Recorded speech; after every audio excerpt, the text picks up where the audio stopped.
Bonsoir, bienvenue à cette nouvelle édition de Le Grand Soir sur la chaîne de proximité de Vivre Ensemble, c'est Info TV. Comme tous les soirs d'ailleurs, on va parler encore de la coalition de l'opposition avec une question fondamentale qui sème finalement le vent du scepticisme qui semble de plus en plus gagner l'opinion publique, alors qu'au sein des partis politiques, ceux qui sont encore alliés à cette course au fauteuil présidentiel, on annonce des initiatives nombreuses, on entend parler de démarches, de processus vers la coalition. Ça est là, mais l'opinion semble observer un certain retard à l'allumage et ce retard-là alimente le vent de scepticisme. Mais dans le fond, comment comprendre que les populations en soient sceptiques alors que du côté des partis politiques d'opposition, on annonce des bonnes nouvelles ou des fumées blanches dans les prochaines heures. On en parle avec nos invités qui sont déjà installés. On aura Joseph Félix Niek Biaga, qui est membre du bureau politique du PCRN. Le bureau politique, c'est ça, du PCRN. Exactement, le bureau politique national du PCRN. Bonsoir Jean-Jacques Zé, bonsoir aux co-discutants et bonsoir aux milliers de téléspectateurs de la chaîne Info TV. C'est quoi l'actualité autour du candidat Cabral Libye? Alors, le PCRN hier a tenu une session du bureau politique élargie au cadre du parti politique, ceci dans l'esprit de répondre aux attentes des populations et de nous assurer que l'objectif de la présidentielle sera atteint. Donc, globalement, nous avons eu 4 résolutions qui concernent le grand public, à assurer d'abord, parce que vous avez posé l'inquiétude du public qui est pressé de voir les groupes se mettre ensemble. On a donc rassuré le public que l'offre orange, c'est-à-dire la candidature orange qui est portée par le candidat Cabral Libye, va travailler, ce n'est pas qu'une question de parole, mais va travailler à réunir autour d'elle l'essentiel des forces. Mais nous avons constaté, après évaluation, que, premièrement, disons-le, la coalition n'est pas un projet politique. C'est-à-dire, on n'entre pas en politique pour gagner une élection présidentielle en disant qu'on ça va compter sur la coalition. On doit travailler pour se donner un maximum de chance. C'était le premier constat. Donc, c'est le travail qui fixe le reste. C'est parce que vous évoluez, vous vous rendez compte que tout seul, vous ne pouvez pas vous en sortir. Mais pas que dès les premières minutes, vous dites que vous devez compter sur la coalition pour gagner une élection présidentielle. Deuxième des choses, nous avons constaté hier au bureau politique que le fait de déposer un dossier à l'élection présidentielle ne nous donne pas la capacité systématique ou automatique à parler de la coalition, à estimer que parce que nous, on a déposé un dossier qui a été validé, que nous sommes différents ou au-dessus de ceux-là, soit qui n'ont pas vu leur dossier validé, soit qui n'ont même pas déposé le dossier du tout, ne pouvant pas remplir les critères exigés par le code électoral, soit encore les figures importantes de la société civile qui peuvent apporter de ce qu'elles ont comme connaissance, comme expérience, allant dans le sens du changement. Du moins, vous comprenez que au PCRN, ce n'est pas seulement gagner la présidentielle qui est important, mais c'est de transformer les souffrances des Camerounais en soulagement au soir du 12 octobre. Parce que nous ne voulons pas au niveau du PCRN que les Camerounais regrettent de nous avoir accordé leur suffrage. Le troisième constat était donc globalement dans la sphère politique, le climat n'est pas vraiment du genre à permettre aux leaders et militants de travailler sereinement dans la coalition. Et là donc, le problème du MRC et du PCRN a été posé. Je vais même l'annoncer en exclusivité. Juste l'annoncer, parce qu'on en parle en exclusivité ici, qu'il y a des grandes décisions qui ont été prises dans ce sens. Je crois que tout à l'heure, pendant l'émission, on va revenir de bout en bout. Mais je peux garantir à ceux qui nous écoutent actuellement que c'est vrai que les gens étaient, ils voulaient voir la coalition tout de suite, mais le PCN fera sa part dès aujourd'hui pour que au soir du 12 octobre, tout soit mis pour un Cameroun nouveau. Alors cette mise en bouche permet déjà aux uns et des autres d'avoir la position du PCRN, ceux qui pensaient que Cabral Libye est une anti-coalition. Là on voit bien qu'il y a des choses qui sont faites de ce côté-là. Quelle est l'actualité du côté du peuple uni pour la rénovation sociale, dont le candidat Serge Espoir Matomba est allié à cette course au fauteuil présidentiel? Rodrigue Nguegim, bonsoir et bienvenue. Bonsoir monsieur Jean-José. Je voudrais d'abord vous dire merci de l'opportunité que vous nous offrez, à nous au PURS et à moi particulièrement, représentant de ce parti, sur ce plateau, de pouvoir dire ce que nous pensons sur la scène politique camerounaise. Je voudrais également profiter de cette tranche d'antenne pour me prosterner devant la souffrance de cette maman qui a vu ses 5 enfants enlevés hier du côté On va parler d'elle tout à l'heure. Et des autres compatriotes qui étaient également enlevés dans le même courant. Donc, vraiment, c'est une douleur pour nous. C'est également l'occasion de partager cette douleur-là avec cette maman et ses compatriotes. Dans le PURS, on annonçait des séances de travail, c'était hier, mais également aujourd'hui. Oui, c'est ce que j'allais dire, que pour l'actualité au sein du PURS, elle est même plutôt abondante. Parce que à la fois, le PURS est en train d'installer les unités du parti. Vous avez vu à Akono, tout récemment, le premier secrétaire y était.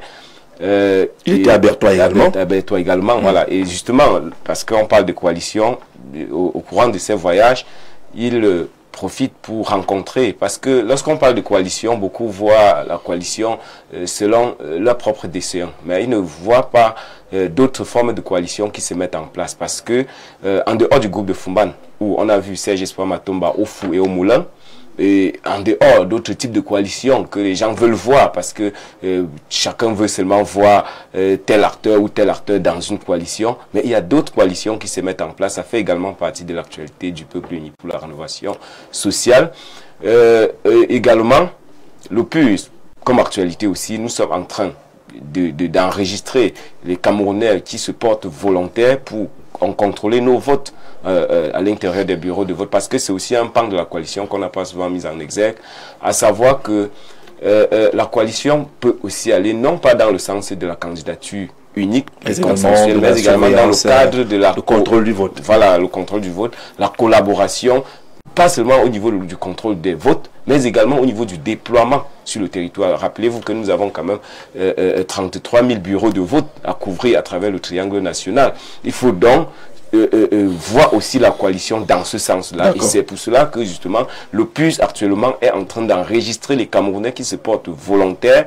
Donc je profite de ce plateau pour en appeler également à la mobilisation citoyenne, à l'engagement citoyen, parce que l'autre adversaire de l'élection de l'opposition au courant des élections au Cameroun, c'est la fraude massive, c'est la corruption en matière électorale et l'abstention. Et pendant que vous le dites d'ailleurs, je me rappelle que 2018, qui a été pour le moins querellé, avait enregistré un taux de plus de 3 millions d'abstentionnistes, ce qui était un scandale pour un fichier qui présentait simplement 6. Donc nous avons 8 millions aujourd'hui. Notre adversaire majeur sera aussi l'abstention. Et nous avons vu, permettez que je dénonce un peu, si je le dis pour dénoncer, nous avons vu des Camerounais qui, pour des raisons, parce que peut-être leur candidat avait été recalé, qui ont détruit leur carte d'électeur, simplement pour nous dire qu'ils n'iront pas. Non, nous en appelons donc à l'engagement citoyen, à la mobilisation populaire, parce que c'est le seul poids qui pourra faire balancer, pencher la balance en faveur de l'opposition. D'accord, merci Rodrigue Guéguim, communicant du Peuple Uni pour la Rénovation Sociale. Lionel Kougaba est là, du Social Democratic Front, le SDF, puisqu'on parle d'actualité. Bonsoir et bienvenue, Lionel. Bonsoir Jean-Jacques, bonsoir à mes co-panélistes, bonsoir aux millions de téléspectateurs du Grand Soir, bonsoir aux Camerounais qui au quotidien se battent pour que nous ayons un changement au soir du 12 octobre. Bonsoir également à tous les militants et sympathisants du Social Democratic Front. Un bonsoir particulier aux journalistes qui se sont mobilisés depuis ce matin. Justement, c'est ça l'actualité. Une conférence de presse du candidat Joshua aussi. Autour du président national et candidat Chief Joshua aussi, pour permettre ou pour pouvoir savoir qu'est-ce que le SDF propose aux Camerounais. Vous savez, beaucoup sont candidats, beaucoup veulent gagner l'élection, beaucoup veulent changer le Cameroun, mais ils n'ont pas quelque chose de concret qu'ils sont en train de proposer. Donc aujourd'hui, c'était le jour J où le Social Democratic Front a dévoilé son programme au grand public et les journalistes qui ont été se sont régalés parce que c'était vraiment un échange en toute convivialité avec le président national Joshua aussi. En dehors de cette conférence de presse qui a eu lieu aujourd'hui, le Social Democratic Front est sur le terrain. Nous travaillons sur le terrain pour pouvoir permettre à ce que l'opposition, les forces du changement puissent gagner au soir du 12 octobre. Donc, vous avez parlé de la coalition. Est-ce qu'il a annoncé une coalition? Je voudrais vous dire ici que nous avons toujours dit que nous sommes ouverts à toute coalition. Tout le monde est ouvert finalement à cette coalition. Mais il faut dire que le Social Democratic Front fait partie d'une coalition depuis février 2025. Cette coalition s'appelle CALAMO, Cameroon Labour Movement. Et cette coalition a au sein d'elle des partis politiques, les organisations de la société civile et les syndicats, ça veut dire que les confédérations des travailleurs. Sur les 13 confédérations des travailleurs que nous avons au Cameroun, nous avons 11 qui sont membres de cette coalition parce que nous parlons là de Labour, nous parlons d'une coalition travailliste. Donc ce qui fait que ces gens-là se reconnaissent, c'est pourquoi ils sont membres de cette coalition. Nous voulons également dire que au-delà de cette coalition, on a également reçu l'invitation du groupe de Fumban, mais nous avons dit, nous sommes un parti sérieux, nous avons quand même une expérience dans les élections et dans les consultations pour les coalitions. Nous avons donné un préalable pour siéger au sein de ces consultations-là. Et ce préalable n'a pas été pris en compte. Je voudrais vous dévoiler, je vous le dévoile maintenant. Déjà, c'est important parce que nous avons dit deux choses. La première des choses, c'était déjà que la réunion se tienne dans un lieu neutre, donc pas à Fumban, parce que on savait que c'était invité par une candidate également. Et la deuxième, c'était que le Conseil constitutionnel puisse vider le contentieux qui était en cours, parce que les autres candidats, tels que Maurice Kamto et bien d'autres, étaient encore pendantes.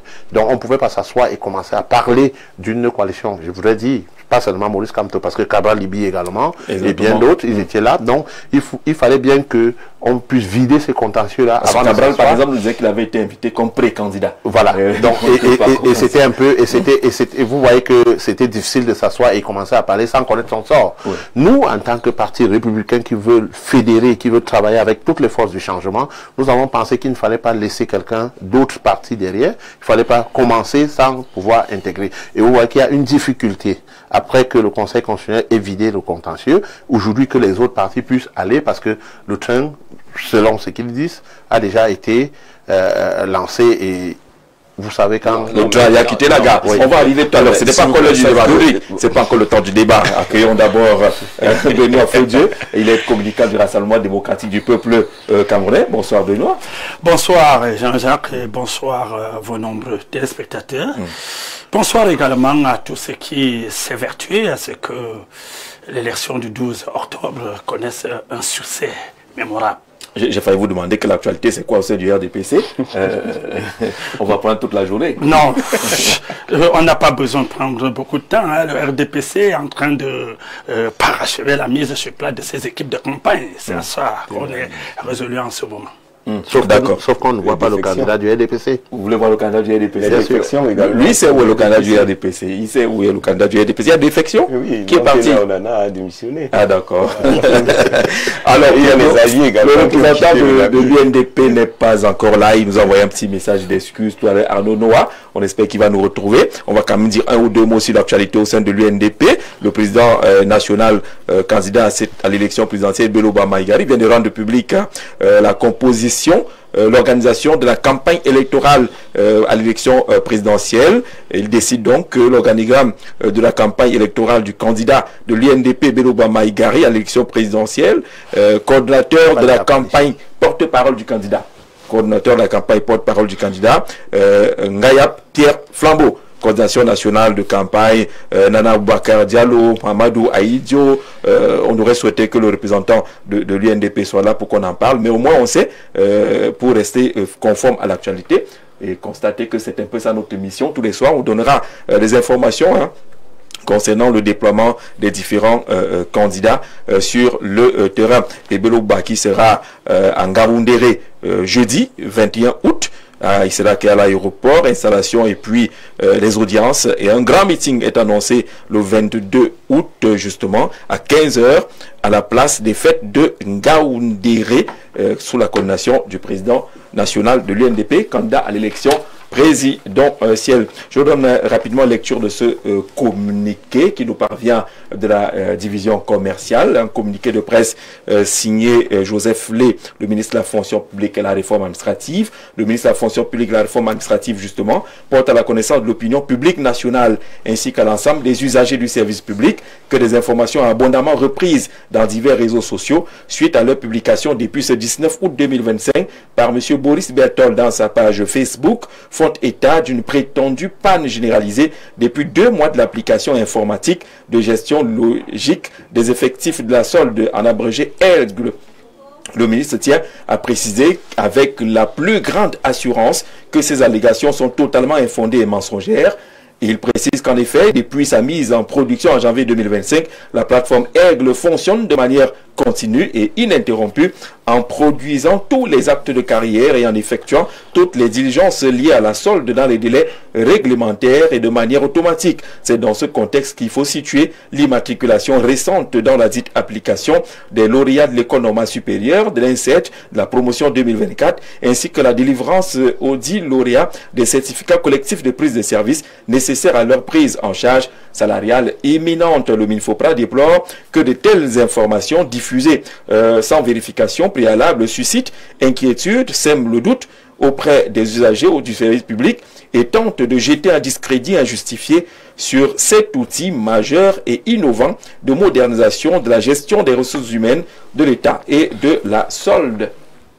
Le ministre réaffirme que Aigle constitue aujourd'hui une véritable fierté nationale qui permet une gestion plus transparente, rapide et plus efficace des personnels de l'État, une meilleure maîtrise des effectifs et une optimisation du traitement de la masse salariale. En conséquence, le MINFOPRA rassure l'ensemble des usagers du service public et l'opinion nationale que Aigle est pleinement opérationnel et continuera de fonctionner avec la fiabilité et la performance qui l'ont toujours caractérisé dès sa mise en service effective. C'est fait à Yaoundé ce 19 août 2025 et c'est signé le ministre de la fonction publique et la réforme administrative, Joseph Lé, pour dire que les lanceurs d'alerte ont lancé une fausse alerte concernant justement Aigle qui est opérationnel sans problème, sans souci, tel que l'indique le ministre Joseph Lé. Je vais vous proposer une vidéo à présent. Vous suivez certainement cette affaire de kidnapping d'enfants dans un bus de transport interurbain.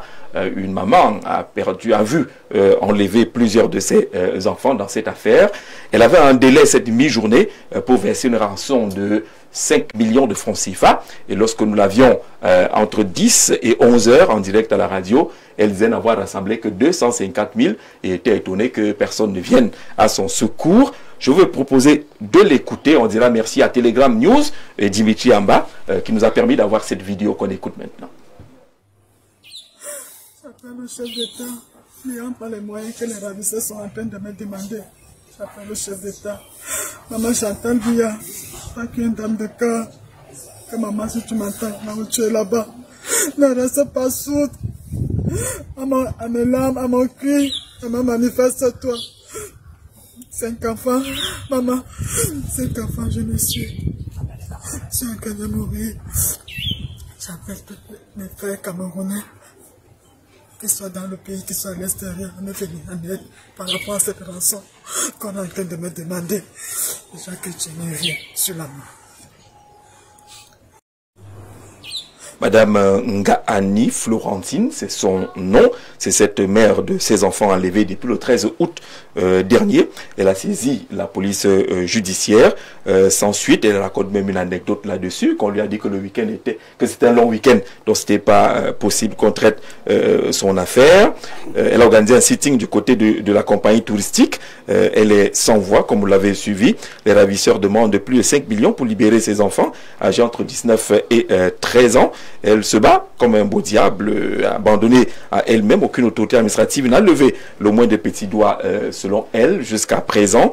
Elle dit quand même avoir été saisie par le président de l'UMS, Pierre Kwemo, et également de l'UDC, Madame Ndamjoya, et qui ont dénoncé le fait que quelques leaders d'opinion, selon des sources, seul Okanda Issa Chiroma Bakari l'a appelé au téléphone et nous a dit qu'après il n'y a pas de suite.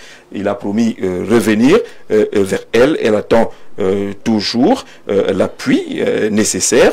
Pendant ce temps, les enfants sont entre les mains des ravisseurs. Le gouverneur de la région de l'extrême nord, on n'a pas encore la position officielle de ce côté-là, ni des membres du gouvernement. C'est vrai que certains nous ont dit que c'est des dossiers assez stratégiques, on ne peut pas tout dévoiler, mais il reste, Benoît Feu-Dieu, que c'est une situation assez difficile, notamment pour la mer, mais pour le Cameroun de façon globale. Non, évidemment, ce problème d'insécurité est à déplorer. Et que ce soit pour elle et bien même pour les autres, même si son cas est plus pathétique du fait qu'à elle seule se retrouve à verser un enfant.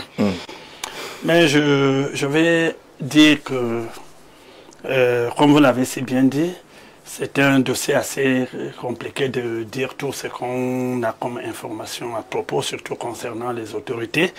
Je vais juste me limiter aux hommes politiques en disant, bon voilà, elle a besoin de 5 millions comme elle déclare. Je crois que l'appeler ne sert à rien. Ce qui est plus important, c'est de lui transférer le peu que vous pouvez, puisque déjà elle-même, elle se dit avoir apporté quelque chose. Ça veut dire que si vous l'appelez, déposez-lui quelque chose. En dehors de cela, les autorités, à leur niveau, qui continuent à faire ce qu'ils sont en train de faire. L'affaire commence quand même à courir, hein. C'est depuis le 13 que ces enfants ont été enlevés. On est rendu au 19 aujourd'hui. C'est quand même 6 jours. Ça fait 6 jours. 6 jours. C'est vraiment beaucoup, mais comme je l'ai dit, on ne peut pas tout dire parce que ce qui est sûr, les autorités n'ont pas tout de suite croisé les mains comme ça se fait dit, mais bien qu'on ne puisse dire également qu'est-ce qui est en train de se faire, mais bon, nous disons tout simplement, pourvu qu'on arrive à libérer ces enfants, quel que soit le moyen qu'on utilise pour les libérer, que ce soit par des manières légales, pécuniaires, bref, que ces enfants soient libérés, c'est l'essentiel. D'accord. Lionel, sur cette affaire, vous avez écouté pratiquement le cri de cœur de la maman. Alors, vous savez, Jean-Jacques, à un moment donné, on se pose la question de savoir si les Camerounais ont du cœur, ont un cœur. Vous ne pouvez pas voir... Les ravisseurs ou ceux qui n'ont pas encore donné l'argent? Que ce soit les ravisseurs, ceux qui ont voulu récupérer cette affaire et qui ont disparu, et même le propriétaire de cette agence de voyage. Il savait déjà que le chauffeur aussi a été enlevé, mais il a été libéré par la suite. Comment est-ce qu'il a été libéré? Quels sont les moyens qui ont été utilisés pour qu'il soit libéré? Il faut se poser déjà ces questions-là. Et autre chose, c'est que vous ne pouvez pas voir une femme en détresse. Vous voulez utiliser ça à des fins. Des gens sont allés vers elle, l'appeler et faire ci. Vous voyez, Jean-Jacques, on est en train de parler de la vie de 5 enfants. On parle de 5 enfants qui sont déjà à un âge qui peuvent même participer au développement du Cameroun. 19 ans, et entre 13 et 19 ans. Oui. Ça veut dire dans 2 ans, il y en a même déjà qui ont l'âge de voter. Ça veut dire que vous avez déjà un citoyen actif que vous auriez dans 2 ans. Mais vous l'appelez, vous faites des communiqués, vous faites des buzz pour attirer la faveur ou pour attirer. Le professeur Maurice Kamto a communiqué. On se dit, vous ne pouvez pas. Vous comptez uniquement les leaders politiques qui ont appelé cette dame. S'ils donnent 1 million, les enfants seront libérés. Comptez seulement. Autre chose, le mutisme du gouvernement. Aucune communication. Il y a ce qu'on appelle la communication de crise. Pour au moins s'apaiser, pour au moins faire. Cette maman est abandonnée à elle-même. Comprenez comment est-ce qu'elle se plaint. Cette communication permettrait quand même. Oui, quand même, de savoir que l'État tient, où il y a même des procédures, où il y a même des fouilles qui sont en train d'être faites. Parce que si cet homme est appelé, ça veut dire qu'on utilise un téléphone pour l'appeler. Si on utilise un téléphone pour l'appeler, ça veut dire qu'on peut tracer, on peut savoir au moins où il y a des complices de ces ravisseurs-là. Et si on met main sur les complices, certainement on mettra main sur les ravisseurs et on va libérer les enfants. Nous avons vu les expatriés, l'effort que l'État a mis ici pour libérer les expatriés qui ont été kidnappés. Nous avons vu l'effort qu'on a mis pour libérer l'épouse d'un membre du gouvernement, qui a été kidnappé. Mais c'est pas parce que celle-ci n'a personne, elle est abandonnée à elle-même, que les gens vont l'utiliser pour faire du buzz. Ceux qui sont censés protéger et faire libérer ces enfants ne le font pas. Ce n'est pas parce que Aujourd'hui, nous sommes à une période où les gens sont sensibles et il faut à tout prix avoir l'assentiment des gens qu'on doit appeler cette dame. Mais ça c'est à la limite de la moquerie. C'est de la moquerie. Nous sommes le 19. 6 jours après, les gens l'ont appelé. Les gens ont fait des communiqués. C'est quoi l'appel? Oh, je pense que ces appels même sont en train d'aggraver la peine même. Le Camerounais lambda qui pouvait envoyer 100 francs, 1000 francs, 500 pour pouvoir contribuer à ce qu'on mobilise ces 5 millions, disent déjà, oh non, nous avons Issa Choroma, nous avons Maurice Kamto, nous avons Dame Joya, nous avons telle personne. Vraiment, il faut décrire ce genre de choses. Il y a des situations où on doit rester patriote, on doit avoir de l'humanisme et on doit rester serein, on doit rester sociable. On ne peut pas à chaque moment vouloir se positionner avec la souffrance des gens. Cette maman aujourd'hui, on a même parlé de l'assassinat de l'un de ses enfants. L'un de ses enfants serait. Voilà, c'est ça, serait assassiné.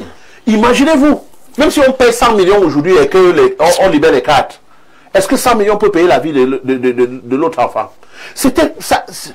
On ne comprend pas. Les politiciens sont devenus des comédiens. Vous voyez quelqu'un en détresse, vous faites des communiqués, vous faites des sorties, vous dites que vous avez appelé. Oui, vous l'avez appelé. Est-ce que ça a libéré l'enfant? Mais j'appelle le gouverneur de l'extrême nord, que ma foi, je le vois souvent très actif sur le terrain. Je me pose la question de savoir pourquoi ce mutisme cette fois-ci. Pourquoi ce mutisme? Le directeur général, le propriétaire, le PCA de Touristique Voyage, nous allons le faire sans publicité parce qu'il s'agit d'un cas très grave. Messieurs, vous avez la responsabilité de faire libérer ces enfants. Parce que lorsque on paye les billets pour voyager dans vos bus, vous avez la responsabilité de sécuriser les passagers qui sont à bord de votre véhicule. Jusqu'à destination. Jusqu'à destination. Et si on a kidnappé les enfants avec votre chauffeur et votre chauffeur a été libéré, vous devez même être à garde à vue. Et le chauffeur lui-même. Ils doivent être gardés présentement. Vraiment que l'État prenne ses responsabilités et que dans les 24 heures qui suivent, qu'on puisse libérer ces enfants-là. Et c'est possible. Nous avons vu les choses. Nous avons vu l'État activer les batteries dans ce pays et ça s'est passé. D'accord. On va peut-être dire que l'État est dans la stratégie. On n'attend pas de communication. D'accord, on ne peut pas tout dire, mais on a quand même vu dans les cas précédents où les batteries ont été activées. On voyait bien qu'il y a quelque chose qui est en train d'être fait. Jojo, sur cette affaire-là. Non, moi je voudrais d'abord, c'est vrai que c'est une affaire compliquée qui ne devrait pas être l'objet de manipulation ou de récupération. Ou de récupération. Ça c'est un fait. Mais maintenant on ne devrait pas reposer la responsabilité de libérer ces cas en difficulté aux acteurs politiques. C'est à l'État de faire son travail. C'est une affaire compliquée. Elle fait vraiment mal parce que moi, je crois que nous ne découvrons pas le délaissement de l'État.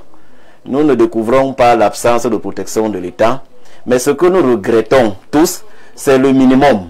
Parce que nous avons vu l'État traiter aussi par moments avec un peu de cœur certaines situations. Et ce que nous ne constatons pas dans ce cas. Moi, je vais vous avouer que j'ai un ami qui est concerné. Donc, la maman, son petit frère, est un ami à moi. Vous ne pouvez pas imaginer la situation dans laquelle cette famille est en train de vivre. Mais reconnaissons aussi que les FMO font du travail sur cet itinéraire. Parce que ne donnons pas l'impression ici que ils ne font pas leur travail. Pour ceux qui connaissent cet itinéraire, ils savent que généralement, ils sont là pour accompagner. Et c'est un itinéraire risqué. Tout peut arriver.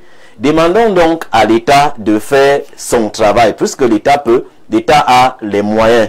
Et ici, sur ce plateau, nous ne pouvons pas donner tout ce qui est disponible comme information, parce que ça permet à l'ennemi d'ajuster ses stratégies. Mais nous sommes convaincus qu'il y a tous les éléments qui puissent permettre à l'État, dans un intervalle de temps court, de faire ce travail et de le faire. Mais minimalement, le ministère des Affaires sociales, au moins, devrait assurer à la famille d'un accompagnement psychologique, ce que nous ne constatons pas. Parce que autour d'elle, une cellule d'écoute. Oui, il faut une cellule d'écoute, d'accompagnement.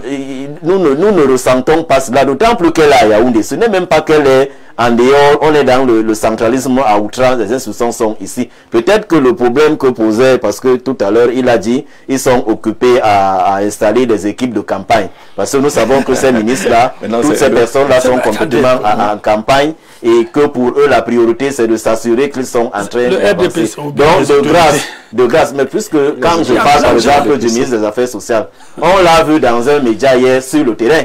Quand on dit le long week-end, effectivement, le long week-end, elle n'était pas là. Mais il faut que le ministère, pas parce que l'individu est sur une action de terrain que l'institution disparaît. Il faut qu'il y ait une continuité de services publics. Donc c'est ce minimum-là. On parle du minimum qui peut être fait. Qui peut être fait. Assister la personne en difficulté, l'accompagner pour s'assurer que l'État est en train de faire son travail. Parce que la première des choses, c'est la communication. Moi, j'ai ressenti aujourd'hui... C'est quelqu'un qui peut se suicider. Oui, j'ai ressenti aujourd'hui, en échangeant avec cette famille, que le premier problème, c'est que c'est la communication. Le gouvernement ne communique pas. On ne dit même pas à la famille que nous sommes en train de prendre votre problème. C'est un problème qui nous tient à cœur. Nous sommes en train de travailler. Vraiment, on vous accompagne étape par étape, étape après étape. Mais j'insiste que il faut cet accompagnement et il faut que le travail qui a toujours été fait. Parce que même nous qui ne sommes pas dans le corps, nous voyons qu'il y a assez d'indices. C'est pour cela que vous voyez la fureur qui l'accompagne. Pourquoi on peut avoir autant d'éléments disponibles et que l'État n'agisse pas. Maintenant, à la compagnie, si la compagnie ne veut pas faire son travail, mais il faut que les gens, l'État prenne ses responsabilités aussi pour dire à ces compagnies que vous accompagnez les gens. Vous ne pouvez pas être dans une activité. Le vôtre a été impliqué, vous avez tout fait pour l'extirper du danger et vous abandonnez complètement les autres. Donc même ces sociétés-là doivent accompagner les leurs parce que ça peut arriver. Mais si cette compagnie était elle aussi de son côté en train d'accompagner la famille en difficulté, je pense que le regard serait différent. C'est triste vraiment.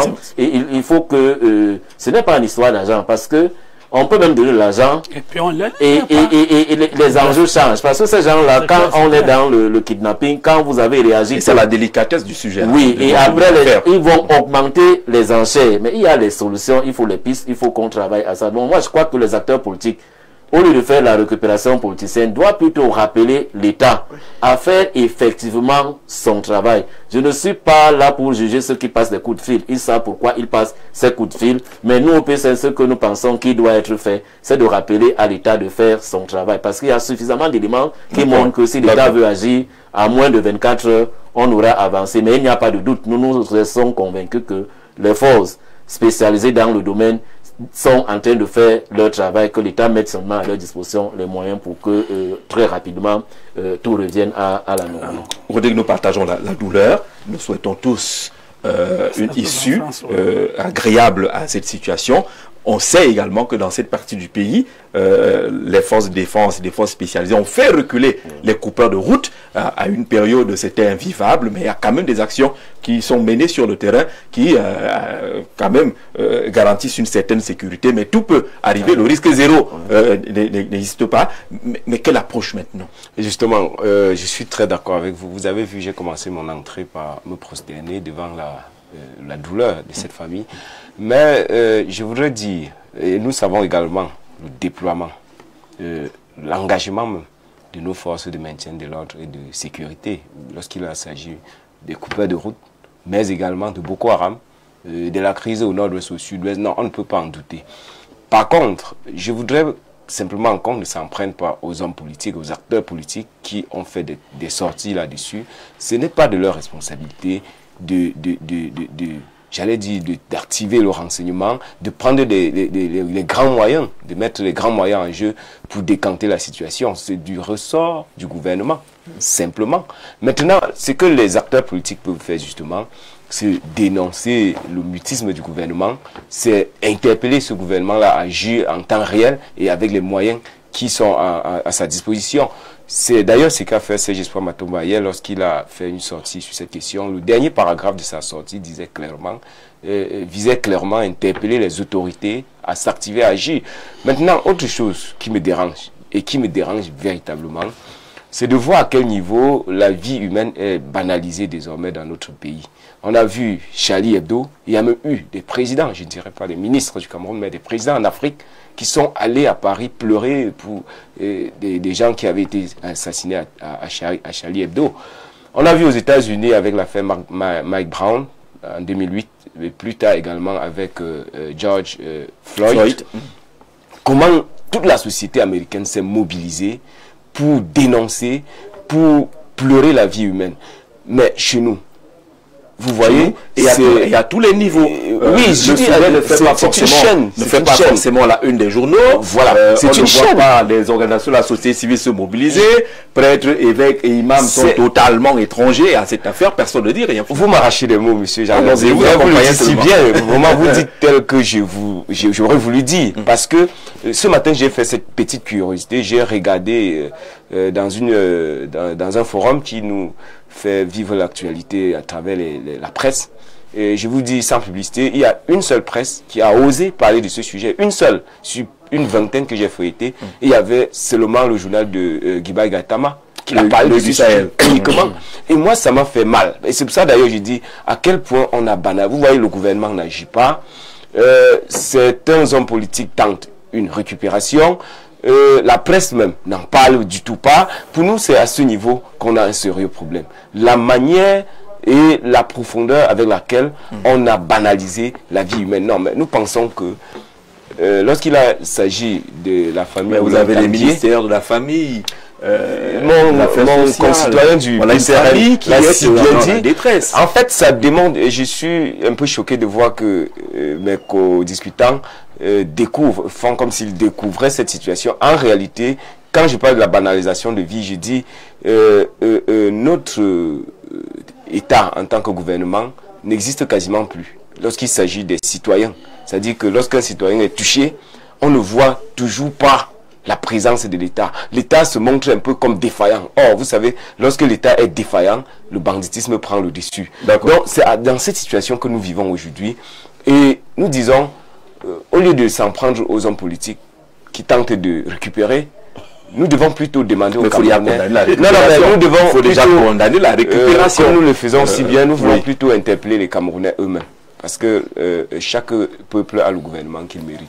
Le gouvernement qui est en place aujourd'hui, qui est désormais essentiellement gouvernement RDPC, parce que le communicant du RDPC, le représentant du RDPC a voulu s'en dédouaner, mais le gouvernement actuel est essentiellement acquis au RDPC. Avant, il disait la coalition au pouvoir. Aujourd'hui, on a vu bien que cette coalition s'est disloquée. Donc, il y va essentiellement de la responsabilité du gouvernement, et ce gouvernement est j'allais dire quasi totalement. On va se dire peut-être qu'il y a quelque chose qui est en train d'être fait et on n'est pas au courant. Mais lorsque les choses sont faites, on a vu les présidents français aller jusqu'au Tchad pour montrer que l'État est concerné par des situations comme celle-là. On a 5 enfants d'une famille. On n'a pas de nouvelles. Je vais vous proposer une séquence à cette maman qui était en direct avec les ravisseurs sur son téléphone, avec le concours de la réalisation. On va vivre cette séquence-là pour dire que finalement, comment c'est aussi difficile lorsque des coups de fil sont régulièrement passés. Pourquoi est-ce que les structures adéquates n'interviennent pas, entre guillemets? On ne sait pas ce qui est en train d'être fait. Je vous propose cette petite séquence.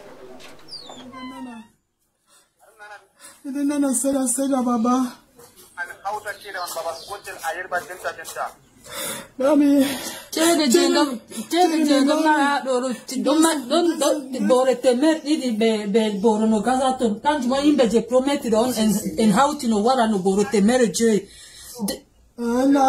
Anna. Kai, na temere jeje don yimbe don ne ja vola min be voleton endere na mete chere jende jogi do bore temer idi be borno gazaton.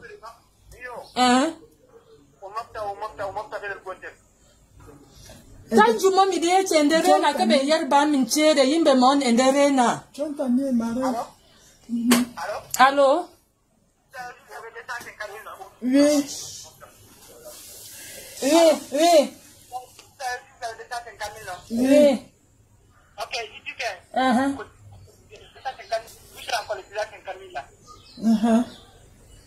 Parce qu'ils vous ont beaucoup aidé. Oui, Oui, oui, On connaît, on reconnaît ça. On reconnaît. Non, papa, c'est pas ça. On reconnaît qu'ils nous ont beaucoup aidés. Papa, on cherche, ce n'est pas qu'on a...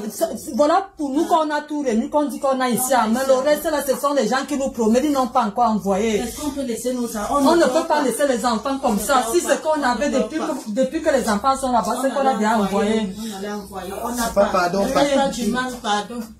Oui. Vous faites ça maintenant, ils vont prendre l'appareil dessus. Non, pardon. Non. On a en train de chercher l'argent, non. Est-ce qu'on a l'argent ici sur place? Laissez le temps, on va chercher. Oh, papa, on est en train de chercher. Hein? Oui. Oui, on est en train de chercher les 250 000 là pour compléter. Alors, pardon. Laissez-nous un peu le temps, pardon. Donc cette séquence, on dira toujours merci à nos amis de Telegram News. Bon début de soirée à tous. Dans ce soir devenu grand, on crée un parti politique pour résoudre les problèmes sociaux des compatriotes. Voilà une situation trouble que vit cette dame avec l'enlèvement de ses enfants. Il faut dire que c'est au-delà de cette dame. C'est le Cameroun qui est en train de vivre cette situation. Ce n'est pas une affaire familiale. J'interpelle les présidents des différents partis politiques à tendre une main chaleureuse pour retrouver les siens qu'elle pleure depuis quelques jours et que les délinquants ayant participé à ce désastre humain soient châtiés. Massok Thomas qui envoie ce message. Bonsoir Jean-Jacques, on va retrouver le message. J'adore l'opposition camerounaise toujours prête à accuser l'État. Les leaders politiques ne sont-ils pas des Camerounais? N'envisagent-ils pas de gouverner le pays? J'entends leurs représentants sur votre plateau expliquer comment ce n'est pas la responsabilité des hommes politiques, c'est de l'imposture. Et ils veulent que nos citoyens les accordions nos votes. C'est Dissaké depuis Douala qui répond un peu à ce que vous disiez tout à l'heure. Bonsoir plateau. Chaque fois qu'il y a un événement malheureux au Gabon, le président se déplace en personne, réconforter la famille. Vraiment, c'est Hubert, le 241, le Gabon, qui envoie ce message. Bonsoir à tous sur le plateau. Moi, je n'arrive pas à accéder là, on n'est pas sur la même problématique. Bonsoir à tous sur le plateau. Je crois qu'on pouvait simplement tracer le numéro comme en Amérique, non? Bon, vraiment peut-être que les spécialistes sont en train de travailler là-dessus. Quand il s'agit de certains. Alors, sont laissés pour compte. Bonsoir, merci beaucoup pour ce sujet qui appelle tous les Camerounais à la solidarité. Oui, en ce moment, tous les moyens sont importants pour assurer cette femme. À entendre le représentant du SDF, on s'aperçoit seulement que comme son leader n'a rien fait, il trouve que les autres font de la récupération. Quand on ferait un souci, la première chose à faire, c'est l'appeler pour le réconforter. Comme il a la science infuse, qu'est-ce que son parti a fait? Il faut rappeler à ce téléspectateur que le Social Democratic Front a appelé directement les acteurs concernés à activer toutes les batteries pour permettre à ce que ces enfants soient libérés. On n'a pas cherché à aller faire du buzz ou quoi que ce soit. On a interpellé le gouvernement, on a interpellé les services qui sont spécialisés pour pouvoir le faire. Il y a l'antique qui est concerné, il y a la police, il y a la gendarmerie, il y a le gouvernement également, et il y a des ministères, comme on a parlé du ministère ministère des Affaires sociales et le ministère de la Famille, pour l'accompagnement psychosocial de cette famille également, parce que même la maman présentement, vous avez vu déshabiller. Vous savez ce que ça veut dire une maman se déshabiller, ça veut dire qu'elle est dépassée, elle est désespérée, elle ne sait plus à quel sens se vouer, c'est pour ça. Donc il faut dire que le Social Democratic Front a communiqué, mais nous n'avons pas communiqué dans le sens de récupération comme les autres l'ont fait. Nous avons attiré l'attention de ceux qui sont responsables parce que nous avons identifié ces responsables-là. Si l'agence de voyage, le chauffeur de l'agence a été libéré pendant ceux qui ont été kidnappés, comme cela est dit, ça veut dire qu'il y a des responsabilités qu'il faut vraiment rétablir. Bonsoir, si c'était les Blancs, entre guillemets, tout le gouvernement devrait être en mouvement. Dixon, depuis la Thaïlande, le plus 66, qui envoie ce message. Vous voyez qu'on nous suit à travers le monde. Bonsoir, le plateau. On attend juste que Moulinex fasse son travail.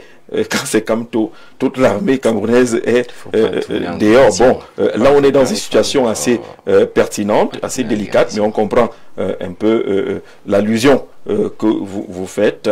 On respecte cela. Bonsoir à tout le panel. que le parti au pouvoir prenne ce problème au sérieux afin de nous rassurer pour le 12 octobre. Brandon depuis Douala.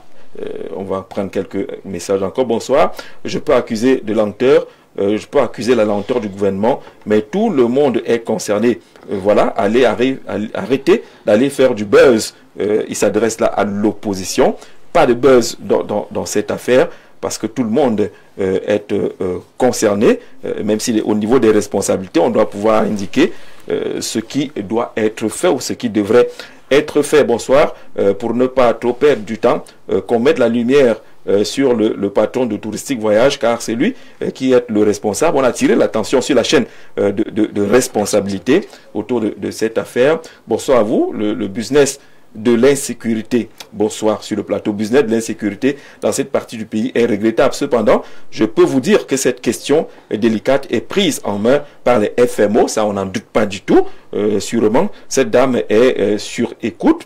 Peut-être qu'ils sont en train de tracer tout cela. René, qui nous écrit depuis Marois, il sait comment ça marche de ce côté-là. Ça, on n'en doute pas que les structures spécialisées soient mobilisées autour de la question. Mais on a parlé du niveau de responsabilité. L'assistance directe à la famille, la rassurer. Parce que jusqu'à cette mi-journée, elle nous disait qu'elle n'a pas encore... Il y a quelque chose d'important que les gens doivent savoir, surtout ceux qui nous gouvernent. Il y a ce qu'on appelle la communication de crise. Oui, ça vous l'avez déjà dit. Ce n'est pas seulement pour la famille, même pour nous les citoyens, même pour le peuple. Il faut rassurer. Il faut amener les gens à comprendre que nous avons encore les FMO qui peuvent le faire. Oui. Donc qu'on fasse confiance aux FMO, parce qu'il y a quand même des antécédents qui ont montré que ces FMO-là sont efficaces. Oui, bien sûr. Mais il y a la stratégie qu'on doit comprendre, qui ne se dévoile pas comme ça. La stratégie de sécurité. Vous savez, nous avons eu un cas comme ça, je me souviens encore, c'était le sous-préfet de la Bateau. C'est-à-dire que vous, surtout les hommes politiques, vous avez tout dit sur le gouvernement. Je pense qu'on a laissé le temps, c'est jusqu'à ce qu'il a été libéré, que je crois que celui qui a maintenant approché peut-être cette famille a dû savoir qu'est-ce que le gouvernement faisait. Je dis d'entrée de jeu ici, qu'on ne peut pas tout dire, qu'on ne donne pas trop de leçons au gouvernement. Et je vais vous dire, même dans l'assistance, là, même dans le visuel, ça peut troubler, n'est-ce pas, la stratégie qui est en train d'être menée. Il y a des experts, il y en a, mais vous ne pouvez pas, vous ne pouvez pas tout savoir à l'heure où nous nous trouvons. Ça fait 6 jours, oui, mais vous ne pouvez pas... Pourquoi ailleurs, ce qui est important, ailleurs, Lionel, chacun a son dispositif de sécurité et sa stratégie. Laissez seul du Cameroun, ce qui nous importe, ce qui va se passer, c'est qu'on va libérer les enfants et c'est l'essentiel. Tout autre tapage ne nous sert à rien. C'est notre souhait. La situation est urgente. Très belle émission, très belle thématique. S'il vous plaît, le représentant du SDF sur le plateau dit que les autres partis politiques ont mal fait d'appeler tout simplement et réconforter qu'il devait donner un peu d'argent, mais lui-même vient de dire que son président a appelé et n'a aussi l'argent. Il n'a pas appelé la dame, hein, le président du SDF n'a pas appelé là-bas, mais a attiré l'attention des touristes qui sont responsables. Voilà, il faut qu'on se comprenne. Arrêtons de distraire. Ceux qui ont de la gestion du bien de l'État doivent, et l'agence de voyage, assumer l'argent qu'on distille dans les affaires politiques peut gérer la crise. Vous savez également qu'il y a des États qui disent qu'ils ne négocient pas. Non, on a vu des négociations au Cameroun. Des ravisseurs. On a vu au Cameroun des négociations. Politique ouvert. On dit qu'on ne négocie pas, en tout cas. À l'époque du ministre. Alors, s'il s'agissait des opposants, l'opposition n'a ni police, ni gendarmerie, encore l'armée. Pourquoi l'accuser? Le régime Biya, voilà, on n'a pas accusé l'opposition, mais on a dit quel est le non, il y a des mots qu'on ne va pas lire à la télé. On ne va pas lire à la télé. Bonsoir à vous sur le plateau. Moi, je crois qu'on devrait interpeller le chef d'agence et son chauffeur. Pourquoi le chauffeur est relâché? Ça cloche un peu là. C'est Ngibous qui envoie ce message-là. Nous, on ne donne pas les leçons d'investigation à nos fins limiers. Je crois qu'ils sont sur le terrain. Mais on a parlé tout à l'heure du téléphone qui est utilisé pour dire et dénoncer qu'il y a encore des gens au Cameroun qui ne sont pas identifiés. Il y a des puces qui ne sont pas identifiées du tout. C'est-à-dire, vous avez une affaire, les hackers sont derrière vous, vous vous plaignez, mais on ne réussit pas. On vous dit, Là, vous voyez donc même l'agence de régulation des télécommunications interpellée, les sociétés de téléphonie mobile également sont interpellées au premier plan parce que ils nous ont dit depuis plus de 10 ans comme ça qu'on nous identifie chaque fois que nous prenons une carte SIM, qu'on insère dans notre téléphone, on nous identifie. Mais comment on n'arrive pas à savoir? Donc vous voyez, donc il y a ce marché noir là qui continue et que les téléphonies sont interpellées. Maintenant, je voudrais chuter en disant, j'insiste, on ne doit pas accuser l'opposition. L'opposition n'a pas les moyens d'État. Ce qu'on a l'opposition, c'est les hommes politiques, la récupération. La récupération, oui.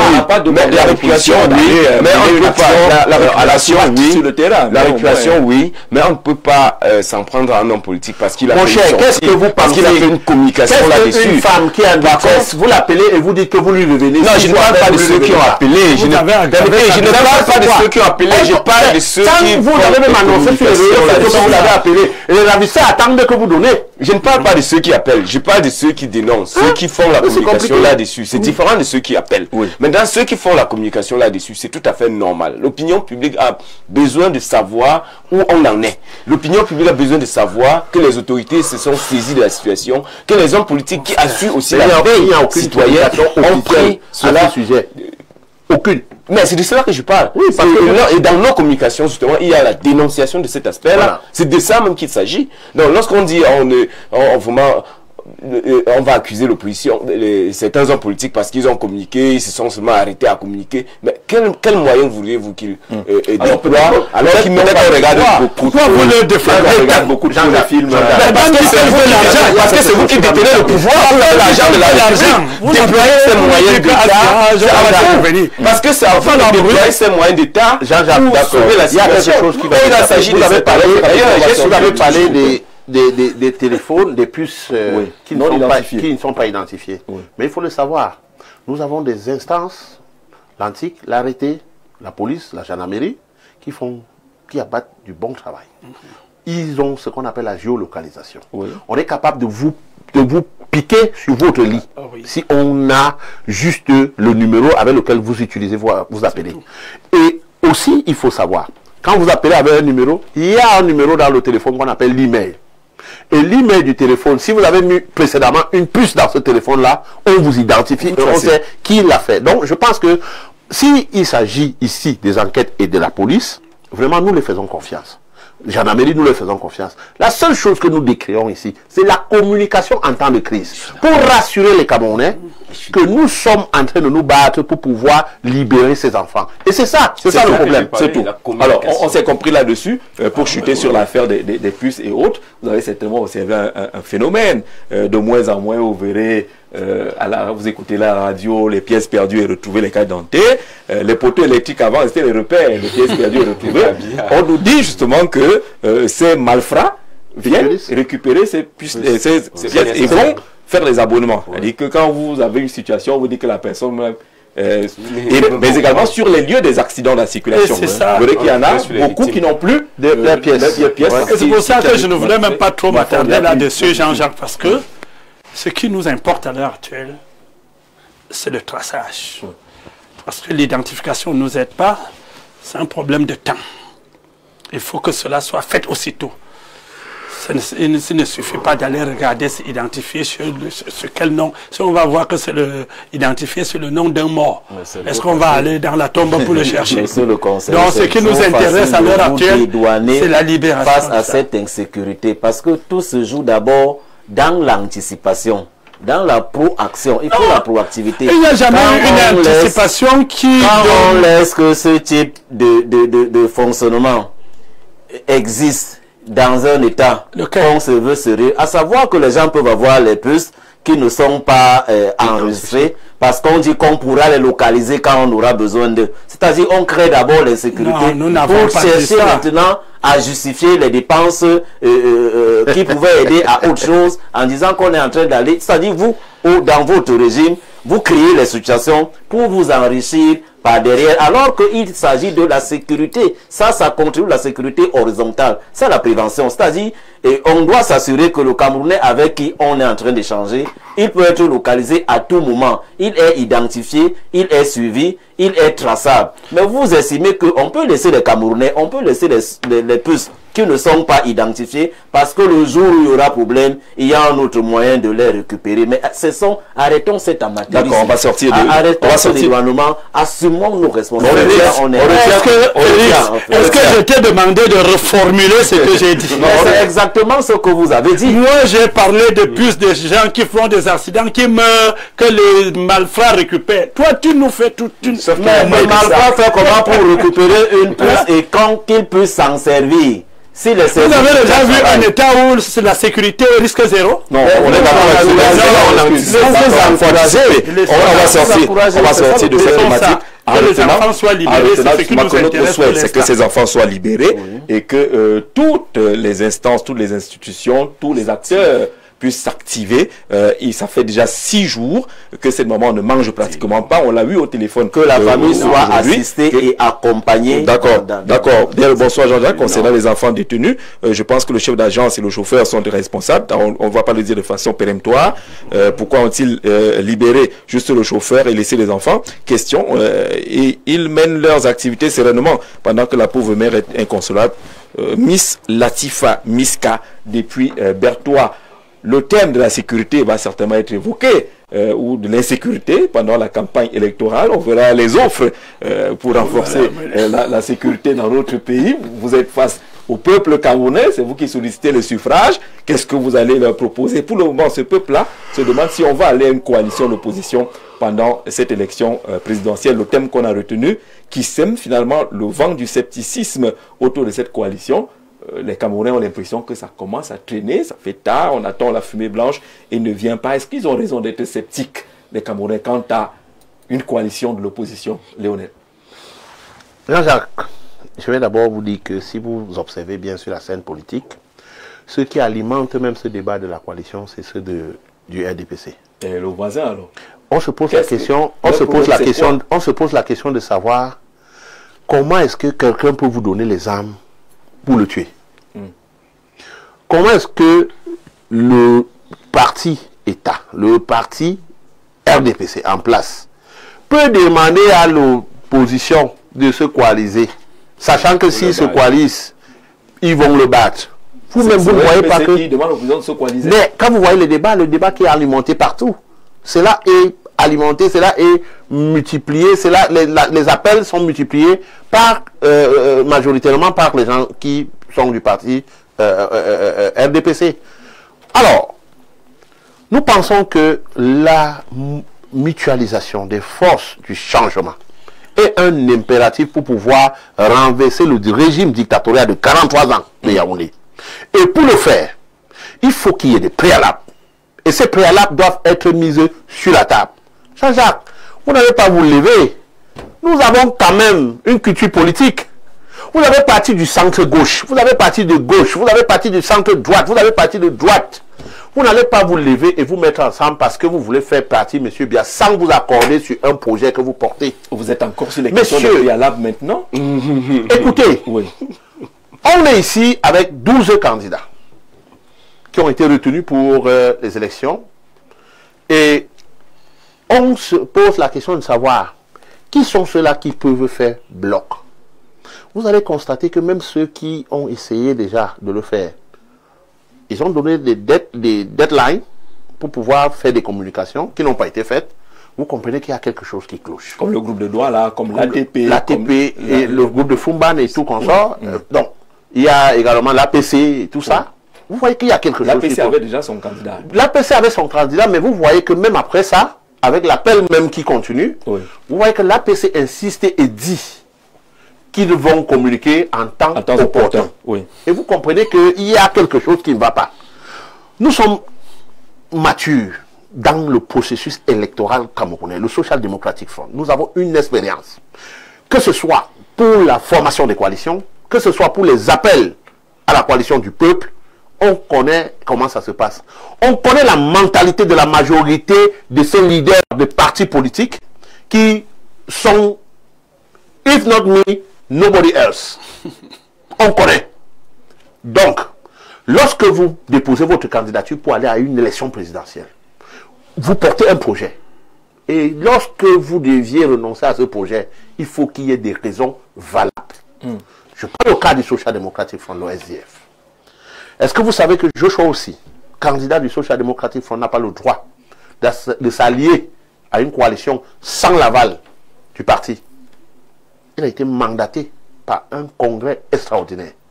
Et s'il faut bien qu'il s'allie, ce n'est pas à lui. Il faut que le congrès siège encore. Il faut qu'un congrès extraordinaire siège pour lui demander de s'allier à un autre.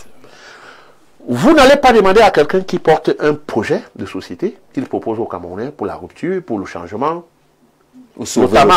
notamment celle du SDF qui est sauver le Cameroun. Moi, je parle en général, je ne parle pas uniquement pour le SDF. C'est pour ça que je parle de rupture et bien d'autres que les autres candidats proposent. Et qu'ils s'assoient sur une table avec des gens qui n'ont pas de projet, qui ne proposent rien. Vous pensez qu'à cette étape, s'il y a des gens qui n'ont pas de proposition, il y en a. Rendus à cette étape? Combien de partis politiques ont... Qui, par exemple? S'il vous plaît, vraiment, je ne suis pas là pour citer. Non, rendu à cette étape, est-ce que c'est il y en a de penser qu'il y a des gens qui n'ont pas de... Combien de partis politiques ont rendu public leur offre pour cette élection? Vous l'avez fait aujourd'hui, hein, vous? Nous l'avons fait au congrès extraordinaire. Aujourd'hui, nous avons fait une conférence de presse pour faire la présentation parce que nous avons été retenus. Au congrès extraordinaire qui a désigné le candidat du SDF, nous avons présenté ce projet.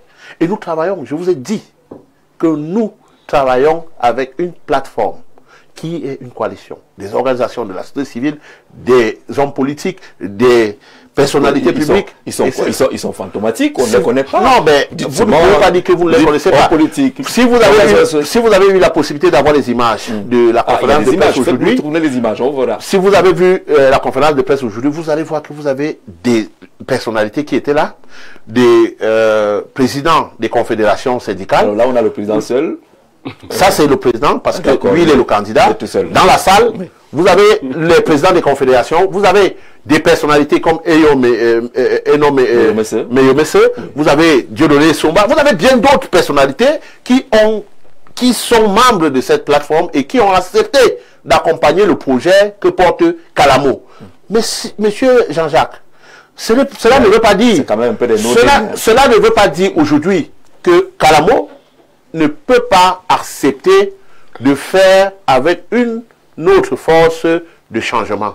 Mais on vous dit, qu'on apporte sur la table, que chacun pose sur la table ce qu'il a, qu'est-ce que vous apportez pour cette coalition?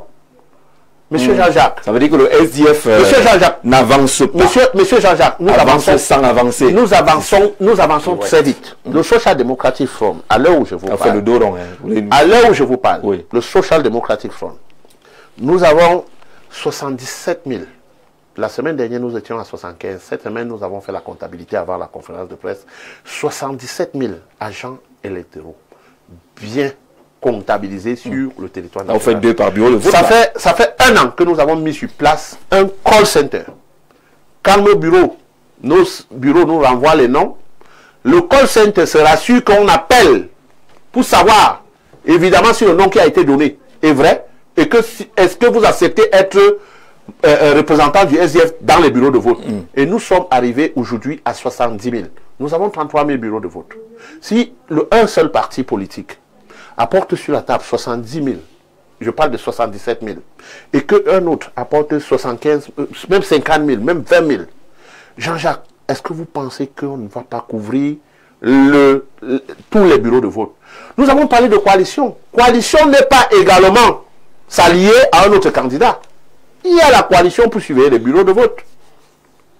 Il y a la coalition pour faire des campagnes. C'est ça. D'accord. D'accord. La position du SDF est en train de se dessiner. D'ici la fin de l'émission, on saura exactement quelle est la position. J'avoue que je suis un peu perdu. Voilà, il y a des passements de jambes qui sont passés là-bas. Oui, on avance. Non, on n'avance pas. Il faut je crois que le SDF est le seul parti qui a été cohérent depuis cette rubrique. J'ai eu le porte-parole du candidat du PURS à la radio ce matin qui disait qu'il y a des avancées dans le cadre de la recherche de cette coalition. votre position de façon claire. C'est pour ça que je ris lorsque le SDF essaie de faire la pirouette, et surtout lorsqu'il dit des contre-vérités. Parce que le groupe de Fouman, auquel on a quand même vu Serge Espoir Matomba mouiller le maillot, a quand même fait une communication après la rencontre de Yaoundé, et dans laquelle on a dit que la commission technique est déjà mise en place et a déjà commencé à travailler sur la recherche du programme consensuel. Vous travaillez sur la recherche du programme consensuel. Ça veut dire que je vais regarder la montre. Permettez. Parce qu'il a dit que pour une coalition, rien n'est fait. Il est maintenant, c'est le moment de chercher les préalables. Non, mais je dis, les préalables ont déjà été donnés. Et si vous restez là parce que vous pensez qu'il y a les préalables, et d'ailleurs il a dit tout à l'heure que ils ne peuvent pas aller parce que le groupe de Fouman leur a fait savoir que le train est déjà en marche. Mais alors qu'ils ont également fait un autre communiqué pour dire qu'on ouvre désormais la coalition à une plus grande, large plateforme. Donc je ne sais pas pourquoi le SDF joue la pirouette. Et d'ailleurs, vous vous sentez dans le groupe de Fouman? Moi j'ai appris que le plus se sent pleinement. Non, mais vous avez vu, comme si vous avez pas là. Permettez, vous avez vu. Bon, vous avez vu. Apparemment, le plus à la tête d'une. Vous avez vu qu'après, vous avez vu qu'après, qu'il y a eu des défections, parce que au départ, on était autour de 7, et lors de la dernière réunion, on s'est retrouvé à la Fondation Mouna, on s'est retrouvé à 4, mais les 4 derniers, le plus est là. Donc, et on a ouvert la coalition à une plus large plateforme, en invitant le SDF, le PCRN, qui a été également un peu réticent, vous ne le dites pas, qui a été également un peu réticent, en invitant, y compris même ceux qui ont vu leur candidature recalée par le conseil électoral, notamment le leader, le candidat du Manidem, Maurice Kamto, ils ont été invités à rejoindre la plateforme. Donc, on travaille là-dessus. Là, vous êtes maintenant 4 dans cette plateforme-là. À côté de cette plateforme. Non, on n'est pas seulement 4. J'ai dit, la dernière réunion, il y a eu 4 candidats qui étaient présents. Ça ne veut pas dire qu'il n'y avait pas... Par exemple, Bello Bouba a envoyé des lettres pour marquer... N'oubliez pas de dire qu'à la première réunion, il y avait des candidats qui étaient doublement représentés. Donc, pardon. Mais bien sûr, même s'ils sont doublement représentés, ce qui est vrai, qu'il y a un travail de fond qui est en train d'être fait. Et je l'ai dit, vous avez dit tout à l'heure, la coalition peut aussi aller dans le sens de la coalition des projets. C'est ce que nous sommes en train de faire au sein de cette plateforme. Et vous avez dit, Matomba appartient à une autre plateforme. Mais attendez, participer à la plateforme de Fumban ne ferme pas, un peu comme vous avez dit pour le SDF, ne nous demande pas de fermer les portes à toute autre possibilité de coalition. C'est vrai, on l'a vu récemment avec Jean-Blaise Ngouette, le président du MPCC. Bien sûr, il est dans une logique d'ouverture. C'est-à-dire, tout ce qui peut... En plus clair, Serge Espoir Matomba est où? Serge Espoir Matomba est à Fumban, et il est avec toutes les forces vives de la nation qui sont ouvertes à toute possibilité de collaboration, parce que nous sommes à la poète, un stade où... Non, c'est vous qui le faites, mais je dis, nous sommes à un stade où il faut aussi reconnaître que c'est ensemble qu'on est plus fort. Donc nous sommes dans cette logique-là. Et nous ne fermons pas, nous ne restons pas fermés comme le SDF qui a construit sa coalition et qui a fermé les portes et qui a interdit à son candidat d'aller à toute autre forme de... Maintenant, qui torpille la coalition? Vous voyez les efforts qui sont faits. Maintenant, qui torpille la coalition? Tout effort de coalition. Les responsabilités à ce niveau sont très partagées. Il y a le clan du pouvoir qui joue un rôle très fondamental d'ailleurs. Parce que ça fait deux parce que... Oui, je m'explique.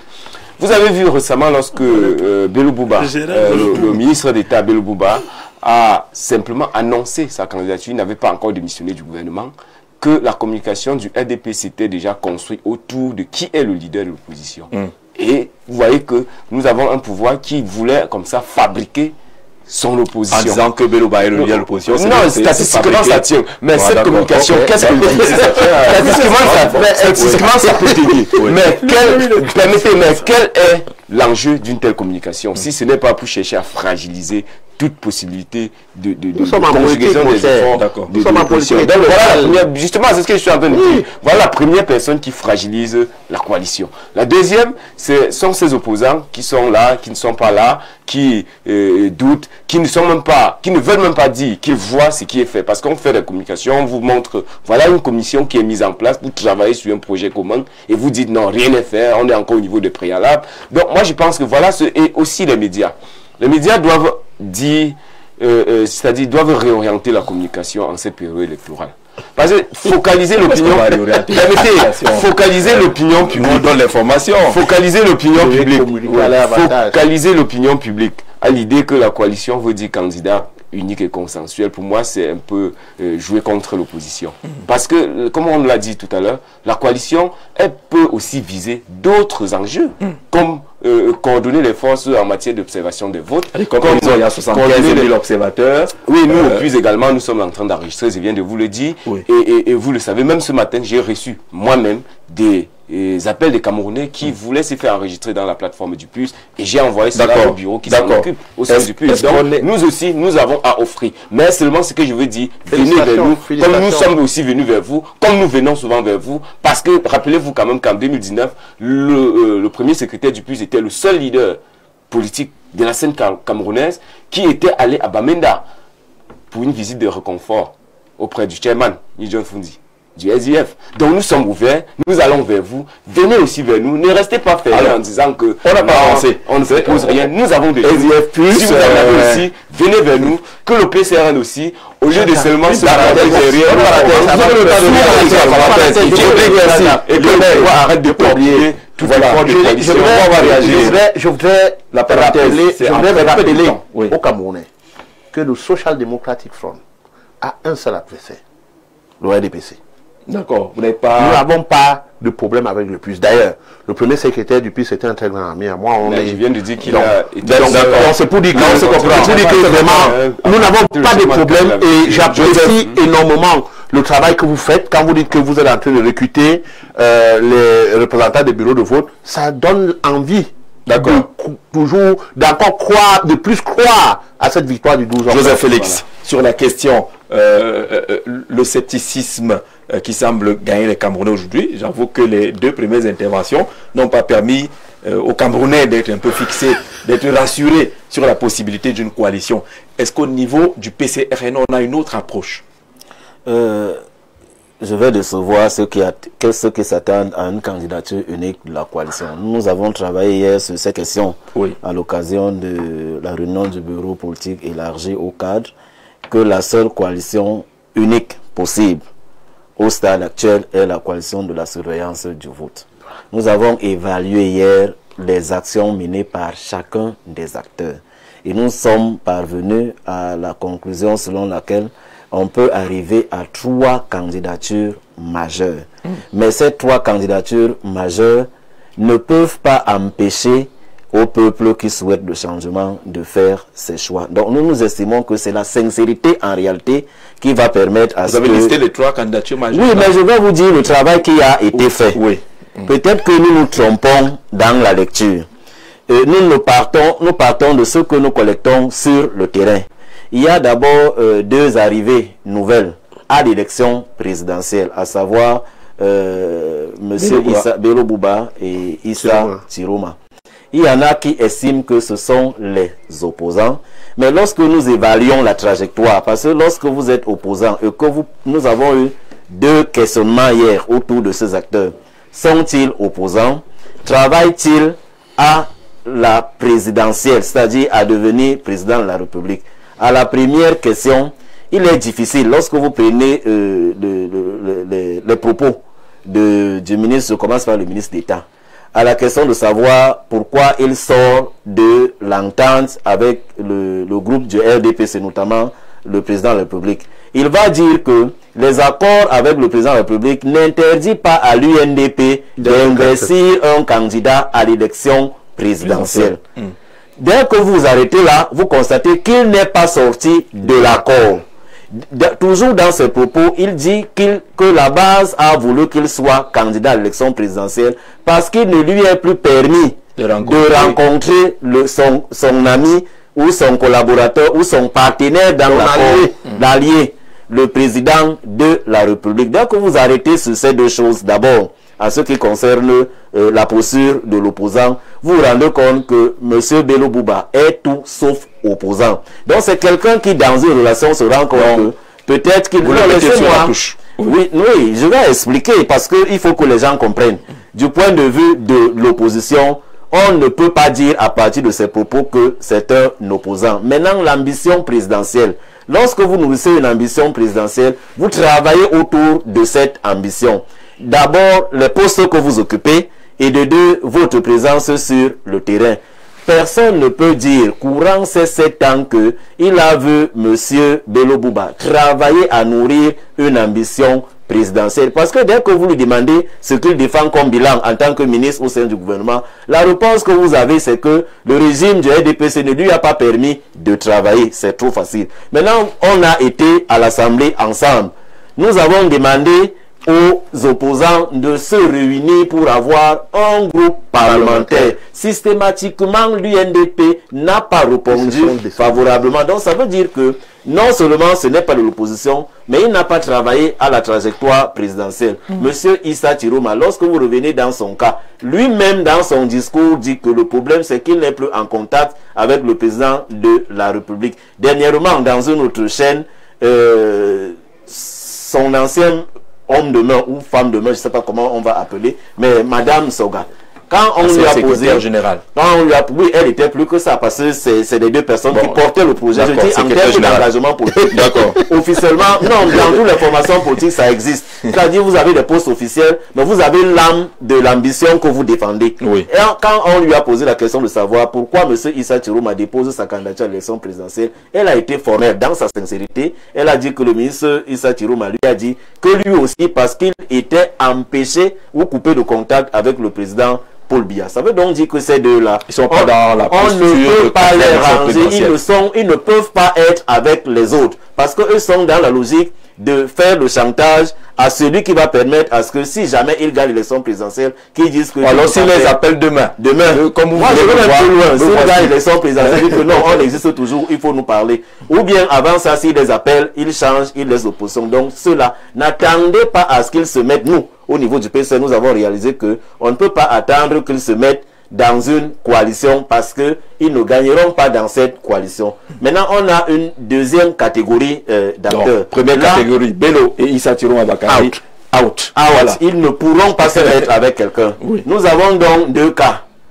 Le SDF. Le SDF, que nous respectons énormément. Parce qu'il faut reconnaître que le chairman Joshua aussi travaille énormément pour l'ambition présidentielle. Mais nous observons, vraiment, c'est un constat qu'on a fait, que c'est un monsieur qui met les vitesses, mais on a l'impression que la boîte est bloquée à la vitesse 3. C'est-à-dire que le peuple ne sent pas décoller véritablement à l'ambition qu'il nourrit. J'aime bien cette image-là. Vous voulez dire que Joshua aussi, il met les vitesses, mais la voiture n'avance pas. Je dis, nous, l'analyse qu'on a faite hier en écoutant le peuple.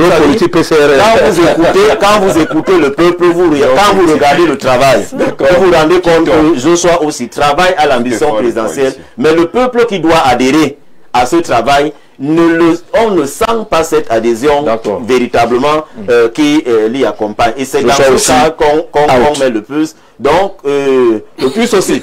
Oui, le plus travail. On ne peut pas dire que M. Serge Espoir Matumba ne travaille pas. Le dire, c'est être de mauvaise foi. Maintenant, quand quelqu'un fait ses sacrifices et se rend compte qu'il a l'ambition, c'est ce qu'il faut davantage capter, qu'il a l'ambition présidentielle, il est difficile pour lui de regarder que finalement, est-ce que ce que je fais peut être, comment dire, mis à contribution. Parce que quand il parle de contournement, vraiment de dire que tel est de la gauche, non. L'opposant qui veut le changement a pour projet de société le changement. Il travaille que ce soit gauche ou droite, non, c'est pas ça qui peut nous empêcher de nous mettre ensemble. Ça n'a pas de sens. Vraiment, le dit Joseph. Vous êtes en train d'éliminer tout le monde là. Non, mais je vais parler nous-mêmes de notre candidat. Je vais parler de notre candidat. Donc, j'étais en train de parler des catégories, de ce qui peut empêcher qu'on ait la candidature unique. En fait, c'est de ce que moi je parle. Donc, nous voyons donc là qu'il y a un troisième. Oui, il y a une troisième catégorie, donc maintenant, qui elle peut travailler et se mettre ensemble avec les autres jusqu'à arriver à l'effacement. Dans cette catégorie, donc là, on loge le candidat Cabral Libye. Mais le problème, c'est que le problème qui doit se poser, quel est le profil attendu pour rassurer les populations?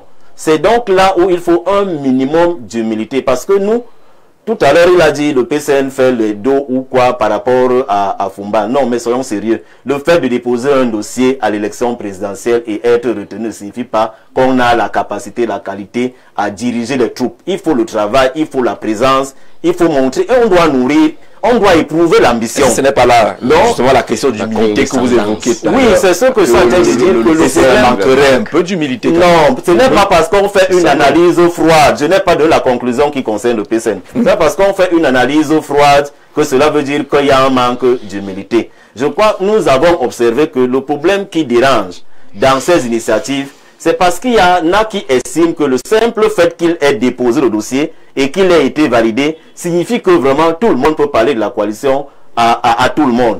Et nous pensons qu'il y a une troisième catégorie pour nous qui est très importante, c'est la catégorie des acteurs politiques qui n'ont pas vu leur dossier validé à cette élection présidentielle ou qui n'ont pas du tout candidaté, qui doit être prise en compte. Si elle n'est pas prise en compte dans le changement, parce que chaque fois qu'un acteur est animé par la volonté du changement, il faut créer les conditions pour que, même s'il a été retenu, mais qu'il donne ce qu'il a lui-même préparé à son niveau pour qu'on avance. Nous avons donc constaté, en ce qui concerne le PCN et son candidat, l'honorable Cabral Libye, que le reproche principal qui nous est fait, c'est le fait de ne pas permettre un climat serein de travail entre le MLC et le P. Parce que quand vous écoutez les Camerounais, tout le monde vous dit tous les jours que mais pourquoi le PCN et le MLC ne peuvent pas se mettre ensemble. Donc nous avons constaté qu'en principe, le leadership qui manque aujourd'hui à l'opposition c'est le MLC.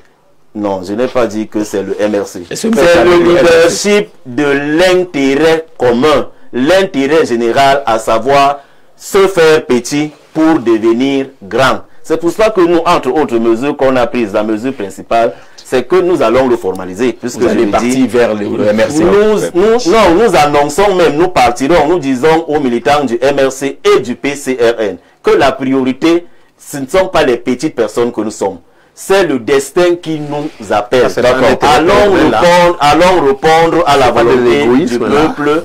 Ça signifie donc qu'on va demander à nos camarades du PCN et du MRC d'arrêter toutes ces guéguerres que nous constatons et qu'on se mette, il n'est jamais trop tard, qu'on se mette ensemble à travailler pour le changement. Vous avez dit des informations majeures. Donc, c'est dans ce cas, le PCN travaille à corriger toutes les observations faites par les populations dans la perspective du changement. Parce que ce qui nous intéresse, c'est le changement. Mais nous restons convaincus qu'il sera difficile pour le SDF, par exemple, d'aller mettre ses efforts derrière un autre candidat. Et nous avons dit que... Mais ce n'est pas difficile pour le PCRN. Mais j'ai dit que... Mais quand nous disons que nous améliorons d'abord les conditions qui font obstacle, ça signifie que nous travaillons à ce qu'il y ait une candidature prépondérante. Et nous avons estimé aussi qu'il y a un problème d'anglophone au Cameroun. Parce que si nous ne prenons pas en compte cet aspect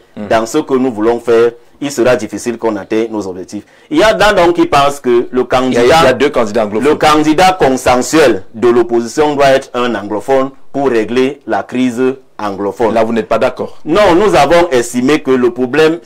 Pas que nous ne sommes pas d'accord. Si le problème de la crise anglophone est le problème de la marginalisation des anglophones par les francophones, si la crise anglophone, c'est le fait que les anglophones pensent que les francophones ne sont pas leurs frères. Pour ramener donc cela, il faudrait que c'est un francophone qui soit à la tête pour régler les problèmes des anglophones. Donc vous ne voulez pas dire qu'il faut un anglophone pour gérer la question. Non, si dans un État où il y a un problème de frères, et qu'on laisse à un frère de régler ses problèmes, ça veut dire qu'on l'a davantage et éloigné du bureau politique. Oui, mais je suis en train de vous dire qu'on est dans la réflexion. Je ne vous ai pas de la résolution à ce niveau. Nous estimons donc que pour que la marginalisation ou bien l'impression que les francophones ne sont pas les frères des anglophones soit réglée, il faut que c'est un francophone qui prenne à cœur les problèmes des anglophones pour le résoudre et dire qu'ils constatent eux-mêmes que le Cameroun est devenu finalement un pays. Donc, nous, au PCN, ce que je peux dire, c'est que nous sommes en train, on a pris sur nous l'engagement de corriger au plus vite tout ce qui nous est fait comme observation pour que finalement les candidatures prépondérantes émergent. Mais je vous ai dit, nous sommes formels là-dessus. Il n'y aura pas un seul candidat. On est d'accord. Il y aura au moins 3 candidatures prépondérantes. Mais il faut que les Camerounais sachent que ce ne sont pas ces 3 candidatures-là qui peuvent empêcher qu'au soir du 12 octobre, le vote soit en faveur d'un candidat. Et nous sommes convaincus que, quel que soit le bout par lequel on prend, le candidat le moins clivant aujourd'hui, qui rassure, c'est autour duquel on peut travailler, c'est l'honorable Kamra Libi. Mais dès qu'on a la présence est-ce que ce n'est pas un coup de génie du journal Info Matin de Dieudonné Mfeng lorsqu'on vous écoute, l'opposition en désaccord parfait? Est-ce que ce n'est pas un coup de génie, ce titre-là, lorsqu'on écoute les uns les autres? Mais la réaction, celui qui a pris les balles au passage, on dit que c'est vous qui est derrière cette affaire-là, beaucoup de balles perdues. Benoît Feudieu, j'allais dire comme au quartier Asia, mais réagissez quand même. Bon, Monsieur Jean-Jacques, vous avez suivi. Candidature unique, coalition de forces, mutualisation de forces, candidature prépondérante. Le moins clivant. Le moins clivant. Mais, vous savez, j'ai envie de vous dire une chose. Ça, c'est une deuxième prise en otage du peuple camerounais. La première, c'était le mandat impératif. Tout ça ne donnera rien. Il n'y a pas de candidature unique à attendre. Ça, je dis, ça, c'est le même débat. Tout le monde est en train de travailler. Oui, c'est le même débat. Ce n'est pas très loin de cette prise en otage qu'on a vécu sur la scène. Le PC ne travaille pas à la candidature. Je voudrais dire ici mais la coalition de la surveillance du vote. Je voudrais dire ici, vous avez entendu d'un côté que c'est le RDPC qui alimente le débat sur la coalition. Vous avez suivi de l'autre côté que c'est le RDPC qui constitue le germe de dislocation de la... Donc, tout de suite, vous comprenez qu'en réalité, il n'y a rien et c'est les acteurs qui portent en eux-mêmes le germe de la non-coalition. Parce que chacun, en réalité, veut jouer sa partition. Et je suis très d'accord même avec eux. Parce qu'en quelque sorte, je pense que il ne faut pas qu'à un moment donné, on trompe les Camerounais. La candidature unique de l'opposition qu'on a eue au Cameroun en 1992, elle n'a jamais existé. Avec l'arrivée de l'élection multipartite, après une longue période de parti unique, n'avait pas été constituée de la manière qu'on veut faire croire aux Camerounais. John Frundi, qui était leader, s'est fait accompagner, je crois au maximum 4 partis. Parce que je me souviens, il y avait l'UPC, le Manidem, l'UFDC, le MDP. Oui. Il y avait Kanye Anissi. Le Manidem, à l'époque. Oui. Et avec le MDP. Quelques 4 partis.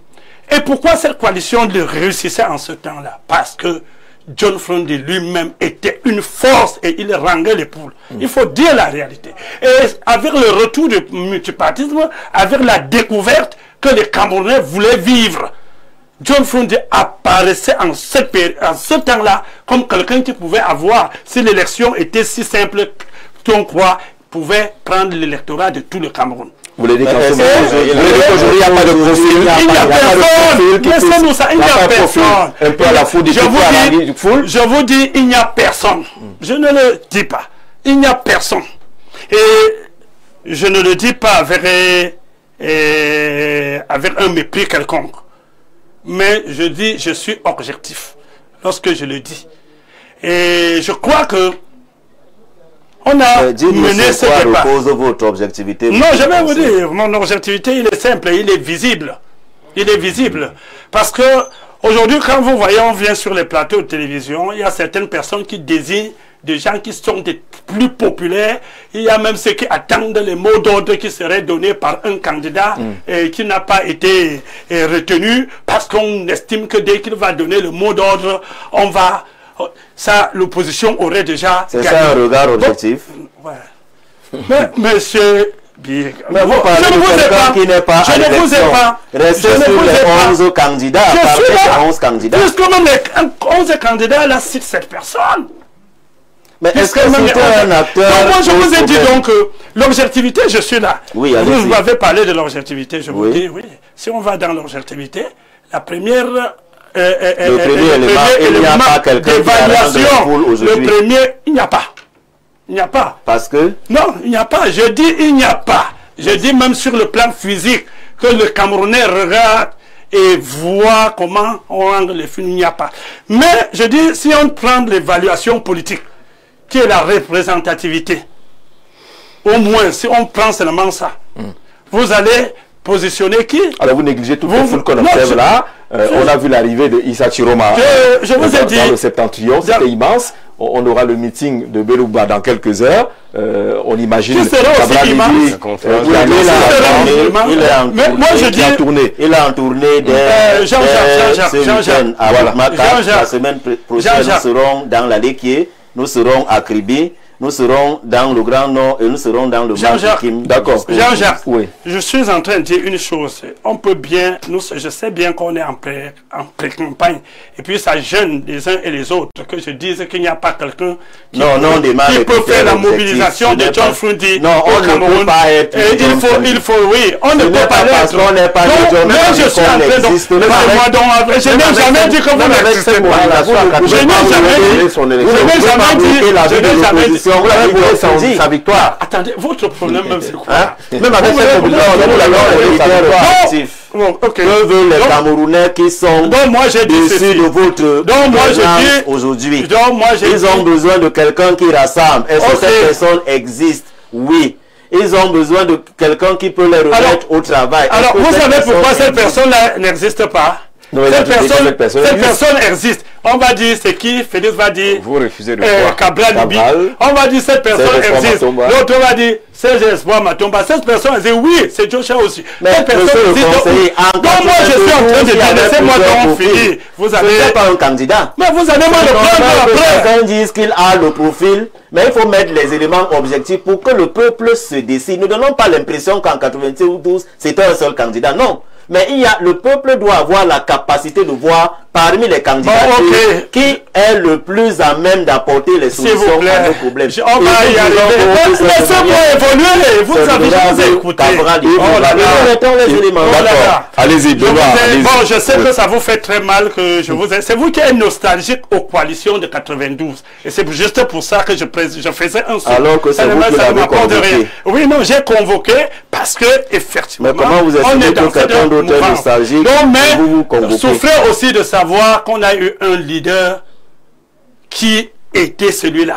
Et vraiment, laissons ça travailler dans votre compte. Et moi, je dis, votre compte est tel que chacun voudrait aller à l'élection présidentielle. Chacun voudrait faire parler de son parti. Et je dis, c'est normal. Je dis, c'est normal. C'est pas à ce stade-ci qu'il faut attendre. Le problème même, c'est de donner l'impression que c'est la coalition qui part à l'élection. Les candidats doivent travailler chacun à nourrir l'ambition présidentielle. Ça ne vous dérange pas. C'est vous qui fuyez le congrès où il y a des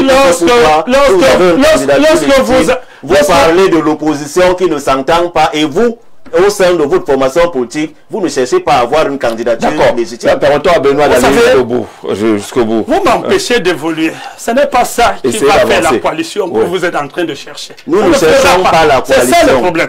Donc moi je suis en train de dire... Parce qu'il n'y aura pas de candidature c'est tout à fait normal. Il y a la coalition de la surveillance. C'est tout à fait normal que chaque parti veuille se vendre. Que chaque parti veuille travailler pour préparer l'élection d'après l'élection présidentielle. C'est tout à fait normal, même si en quelque sorte on pense à l'égoïsme. Mais je veux dire une chose que on peut bien s'agiter en face du RDPC, moi je le dis sincèrement, en face du RDPC. Mais une chose reste sûre, lorsque le Camerounais n'a pas exprimé son vote, il sait pour Il saura qui choisir. Il saura qui choisir. Et la coalition, et j'ai l'habitude de dire, les mathématiques académiques ne sont pas les mathématiques politiques. Ça veut dire 1 plus 1 jusqu'à 11 n'est pas forcément égal à 11. C'est vrai. Donc vous pouvez faire 10 plus 10, croyant que ça sera égal à 20. En mais politique. 10 plus, mais en politique, 10 Ça, plus c'est 10. la politique du RDPC. 10 plus 10 en politique n'est pas égal à 20. Ça veut dire quoi? Ça veut tout simplement dire ceci. Si je prends un exemple de l'élection présidentielle de 2018, le SDF y était. Pourcentage peut-être environ 3%. 3%. Le PCRI y était. Pourcentage soit 6%. Un autre parti y était environ 14%. Si vous additionnez tout ça, vous créez une sorte de coalition entre ces candidats. Vous supposez que si... Ben ça c'est 2018. 2018 c'est pas 2025. Non, je ne suis plus là. Mais j'explique ce que j'appelle les mathématiques politiques. Pour dire, si vous êtes 20 et que chacun doit apporter 1, 2, 3, 4, ça ne veut pas pour autant dire que si on additionne ça, ça va faire 100%. D'accord. Ça ne va pas faire ce que vous représentez. On va donc si vous représentez 2%, vous n'allez que représenter 2%. Et je dis donc que c'est tout à fait normal que chacun aille faire son élection. Nous avons vu ici en 97, lorsque un candidat a eu 2,5%, il a quand même été pris au gouvernement. Vous vous rappelez encore de qui je parle. Donc pour dire, chaque candidat peut aussi aller à l'élection. Il peut aussi viser à avoir quelques pourcentages qui peut aussi, n'est-ce pas, lui donner un positionnement. Donc c'est tout à fait normal. D'accord. Merci Benoît. Alors là maintenant, il vous donne raison. Je lis 2 ou 3 messages rapidement. Bonsoir le panel. Nous sommes vraiment dessus de l'opposition. Nous attendions une coalition PCRN, SDF, MRC, Univers. Avec n'importe qui en tête, on gagnerait sans commentaire du RDPC. Bien que ces partis ne pensent pas au peuple, mais à leurs intérêts personnels. Que la surveillance se fasse, que le candidat qui sera véritablement élu soit celui déclaré, parce que nous connaissons tous le faux du RDPC. Quand un Camerounais parle encore du RDPC dans ce pays, on le voit seulement comme un sorcier. Mais le RDPC a beaucoup de militants. Il y a beaucoup de militants. Ruben de la Damawa, même là, ton voisin, c'est le 12 qui va ton voisin qui veut parler du RDPC, c'est pas la sorcellerie, chacun vient avec ses arguments. Bonsoir à tous. Très belle émission. Pour une fois, je suis d'accord avec le représentant du RDPC. Il n'y a aucun leader charismatique. Nous avons des leaders qui disent je voudrais qu'on marche, mais le sous-préfet a interdit. Et ils restent tranquilles chez eux. Concernant le mot d'ordre que les autres attendent des recalés, il n'y aura pas. Ce sont les adeptes du boycott. Et comme leur candidat n'est pas passé, ils se sont retirés des plateaux. Mais c'est juste pour qu'ils s'accordent sur leurs éléments de langage pour revenir en force démontrer qu'il ne sert à rien d'aller aux élections puisque le Conseil constitutionnel n'acceptera jamais un autre vainqueur que le président Biya. C'est ce langage qui a été condamné tout à l'heure avec même ceux qui ont déchiré leur carte d'électeur. C'est impensable justement parce que voilà, il n'y a qu'à suivre la dernière vidéo de Valsero pour comprendre que la machine du boycott est en marche. Salomon Aloum, depuis Loum là-bas, on vous salue. Merci d'être avec nous. Mes salutations à tous ceux qui sont sur le plateau. J'approuve totalement le point de vue de M. Feudieu, que je trouve très logique. Les réalités de 92 ne sont pas celles d'aujourd'hui. Ni John Frunzi était d'un charisme particulier. Bien, on a tourné la page Ni John Frunzi. Voilà. Bonsoir à tout le panel. S'il vous plaît, que le monsieur du PCRN laisse aussi les autres parler. Voilà. Joe, il faut laisser les autres aussi parler. Les autres là, c'est le RDPC qui parle depuis 43 ans sans résultat d'échec à échec. Qu'ils ont trop parlé, c'est ça? Je ne sais même pas ce qu'ils font. Bonsoir Info TV, la seule coalition que nous attendons, c'est Cabral, Hiram, Joshua et Madame Damjoya.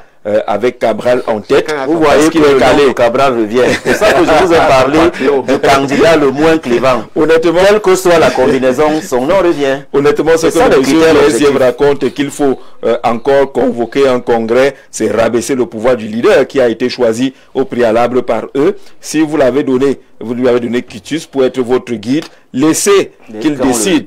Herman Fautier depuis Douala, si M. Kamto et M. Cabral pouvaient taire leur orgueil et se mettre ensemble, le régime RDPC tombe le même jour. Le PCN a pris cet engagement et va y travailler. Vous avez dit que partir vers les militants du Du MRC. Ce que mais pas, le message... mais pas vers Maurice Kamto. Non, mais Maurice Kamto est militant du MRC. Du Manidem ou du Manidem. Il a dit que lui-même il a dit qu'il ne parle plus des affaires. Nous irons donc aussi vers les militants du Manidem. Il a dit qu'il ne parle plus de ces choses-là. Concernant, alors bonsoir. Non, nous estimons que ceux qui travaillent pour le changement, on ira vers eux. Nous allons transcender nos animosités pour que c'est l'intérêt commun qui... c'est pour quand d'accord. Mais parce qu'on est au dernier. Mais le message que le message. Non. Nous allons. Hier on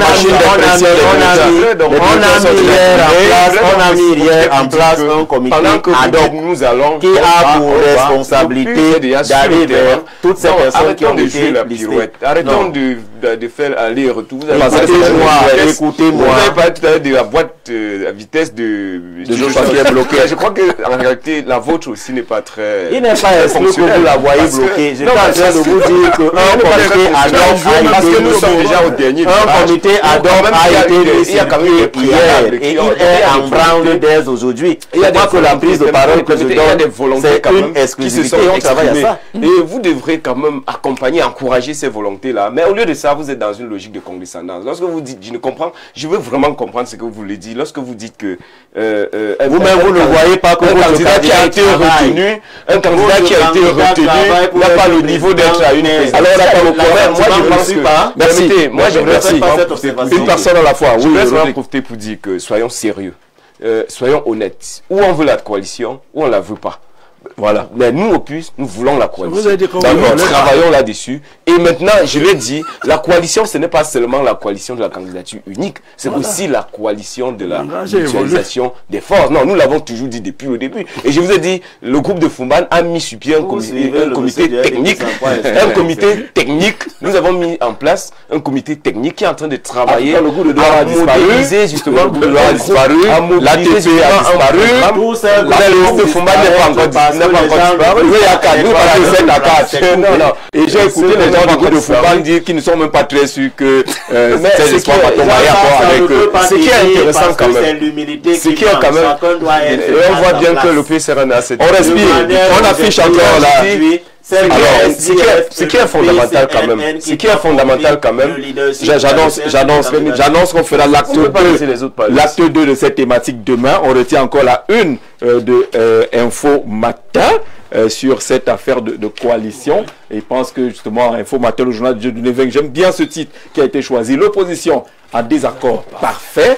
Ça reste sur la forme interrogative. Demain, on fait la suite de cette affaire concernant cette thématique. On espère que les autres vont nous retrouver, l'UNDP, le FSNC également. On espère qu'on les aura. Mais sur la société civile, permettez que nous accueillions très rapidement notre partenaire, Plante de Vie, qui vient un peu nous calmer et nous proposer des calmants. Et nous proposer des calmants. Pour le PCN, l'UNDP et le FSNC ne sont pas de le PCN a écarté finalement tout le monde. Hein. Même le SIF, le condescendance avec vous. Entendez-vous d'abord. Le SIF ne peut pas être écarté. Entendez-vous. Par contre, le PUS accueille tout le monde. Le PUS accueille le PCN accueille tout le monde. Fait la sélection. On joue le FSNC et l'UNDP dans leur prise d'opposition n'ont jamais rejoint l'opposition. Demandera l'UNDP et le FSNC. À cette élection, ils sont candidats à la présidentielle, mais ils ne sont pas l'opposition. A intérêt à travailler ensemble. Mais montrez l'exemple. Écoutez. Oui. Travailler ensemble Je sais pas l'exemple. ne veut pas nécessairement dire que vous allez choisir un candidat consensuel. Nous avons 12 Il y a des actes qui peuvent montrer que vous travaillez ensemble. Oui, bien sûr. Le RDPC gagne parce qu'il vote. Si on surveille le vote, le RDPC perd. Mais par-dessus tout, la meilleure coalition, on se calme. La meilleure coalition, c'est celle du peuple derrière.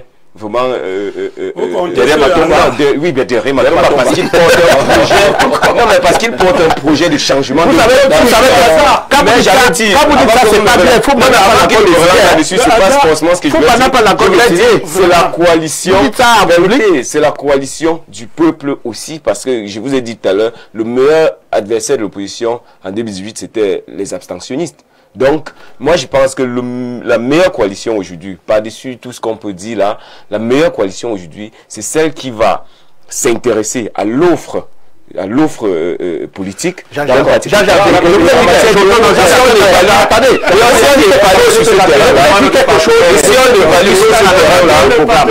vous ai dit que le débat de coalition, c'est une distraction. D'accord. Et je le dis et je le répète. Regardez comment, depuis la déclaration des candidatures, les gens sont focalisés sur la candidature unique. Et pourtant, nous sommes en train de travailler sur le terrain à voir comment est-ce que nous allons sécuriser les votes. De son côté, permettons qu'on fasse un peu court. Imaginez que cette candidature soit choisie le 11 octobre. Qu'est-ce qu'ils vont faire le 12? On leur a perdu beaucoup de 30 millions. Voilà. Léa Kouma, bonsoir. Bonsoir Jean-Jacques. Voilà, nous on ne parle pas politique, on parle de santé. On parle de santé parce qu'en même temps on parle de politique. On parle de la politique. C'est qu'on n'est pas ensemble. On va faire le tour du Cameroun comment? C'est pourquoi nous sommes là encore cet après-midi pour dire à toutes les personnes là qui voudraient faire politique d'être déjà en bonne santé et en très bonne santé d'ailleurs. Juste 3 minutes. Oui. C'est pourquoi nous sommes encore là pour parler encore de la bonne santé à travers des plantes médicinales qu'on met à la disposition des personnes là qui sont malades, qui n'arrivent pas à trouver satisfaction, des personnes qui ont des problèmes des hépatites B et C, des personnes qui sont victimes de diabète de type 1 ou de type 2, quelle qu'en soit la célérité du diabète, et même celles des personnes qui sont victimes de chlamydia. Et la campagne, elle est beaucoup plus axée sur la santé de reproduction, d'où elle a été baptisée un couple CBB pour les personnes qui n'arrivent pas à procréer, les couples qui n'arrivent pas à procréer ou à concevoir, des femmes là qui parfois tombent enceintes et puis elles ont des fausses couches, des messieurs qui n'arrivent pas à enceinter des femmes, bien quand ils arrivent à l'éjaculation, le sperme ressort à l'immédiat. Ou bien même les spermatozoïdes ne mettent pas long après ils meurent directement, ou bien qu'ils sont assez lents. Alors nous avons mis sur pied le produit King Fimic 24 heures, la solution qui vient aujourd'hui détruire les germes et bactéries qui sont responsables de la mauvaise qualité et de la faible quantité des spermes. Alors quand on dit King Fimic 24 heures, la solution, c'est pas pour dire que nous traitons le chlamydia ou la chlamydia en 24 heures. Non, c'est pas possible de pouvoir guérir de son chlamydia en 24 heures. Mais seulement quand on a pris le King Fimic 24 la solution, les symptômes, si c'est qu'on avait les symptômes apparents, sous 24 heures, ces symptômes vont disparaître immédiatement. Alors on va donc continuer de suivre son traitement de manière normale et de manière régulière pour pouvoir avoir une santé de fer. Et aussi, le King Fimic 24 la solution est aussi un produit recommandé pour des hommes. Ces hommes-là qui ont les problèmes de faiblesse sexuelle, éjaculation précoce, reprise lente. Et ces femmes-là qui ont les problèmes de sécheresse vaginale, des douleurs lors des rapports sexuels, ou bien même des saignements lors des rapports sexuels, et aussi des personnes qui ont des problèmes de mauvaise haleine, mauvaise odeur corporelle, et même des problèmes de mauvaise odeur au niveau de l'appareil génital, et même des écoulements de sexe. Alors, le produit King Fimic 24 la solution vient donc régler tous ces différents problèmes-là. Ces femmes qui ont des problèmes de clompes bouchées et même des myomes et des fibromes, le King Fimic 24 la solution est la solution désormais au problème de chlamydia. Jean-Jacques, si tu me permets, je voudrais encore dire à toutes les personnes qui nous regardent en ce moment que le produit Open Sex, il est disponible. Ce produit qui permet d'augmenter la taille et le volume de l'appareil génital de manière naturelle. Et ceci, c'est sans effet secondaire. Oui, avec la coalition, vous aurez désormais les tailles qui vont vous convenir le mieux. Alors, le produit Open Sex, il y a 3 formats sur le marché désormais. Il y a le grand format qui augmente entre 4 et 6 centimes d'augmentation. Il y a le moyen format qui augmente entre 2 et 4 centimes d'augmentation. Et le petit format qui augmente entre 1 et 2 centimes d'augmentation. Pour des personnes qui sont du côté, qui sont à Douala, nous sommes situés à la cité des Palmiers, derrière le lycée. Et pour celles des personnes qui sont situées à Yaoundé, nous sommes situés en Kolndongo, Carrefour, Iptek, à l'immeuble Baïga Center, face maison du parti ou maison de la femme, parce que les deux maisons sont collées. Nous sommes net au rez-de-chaussée, au grand immeuble à la baie vitrée. Et nous travaillons tous les jours de lundi à lundi, parce qu'on estime que la maladie ne connaît pas de fériés, la maladie ne connaît pas de week-end. Tous les jours, nous sommes ouverts pour toutes les personnes, même qui sont hors de ces différentes villes. Vous appelez les différents numéros et puis il y a des équipes qui sont chargées de vous faire parvenir les colis, même si vous êtes hors du Cameroun, même si vous êtes dans le Cameroun et hors de ces différentes villes. Plan de vie, c'est faire le plaisir de vous servir où que vous soyez. Alors n'hésitez pas à nous contacter sur les différents numéros ou encore partir sur la page Facebook Dr Léma Kouma et Boris ou encore sur Plante de vie avec le chiffre 2. Merci beaucoup Plante de Vie d'être passé par ici. Monsieur, merci d'être venu discuter autour de la coalition. Je l'ai dit, la suite de l'affaire c'est demain. Envoyez encore d'autres représentants pour qu'on discute sur la question. Merci de rester fidèle au programme d'Info TV. Je rappelle à tous ceux qui ont envoyé les messages de dernière minute qu'on va les exploiter demain autour de cette même question. Très bonne soirée à tous.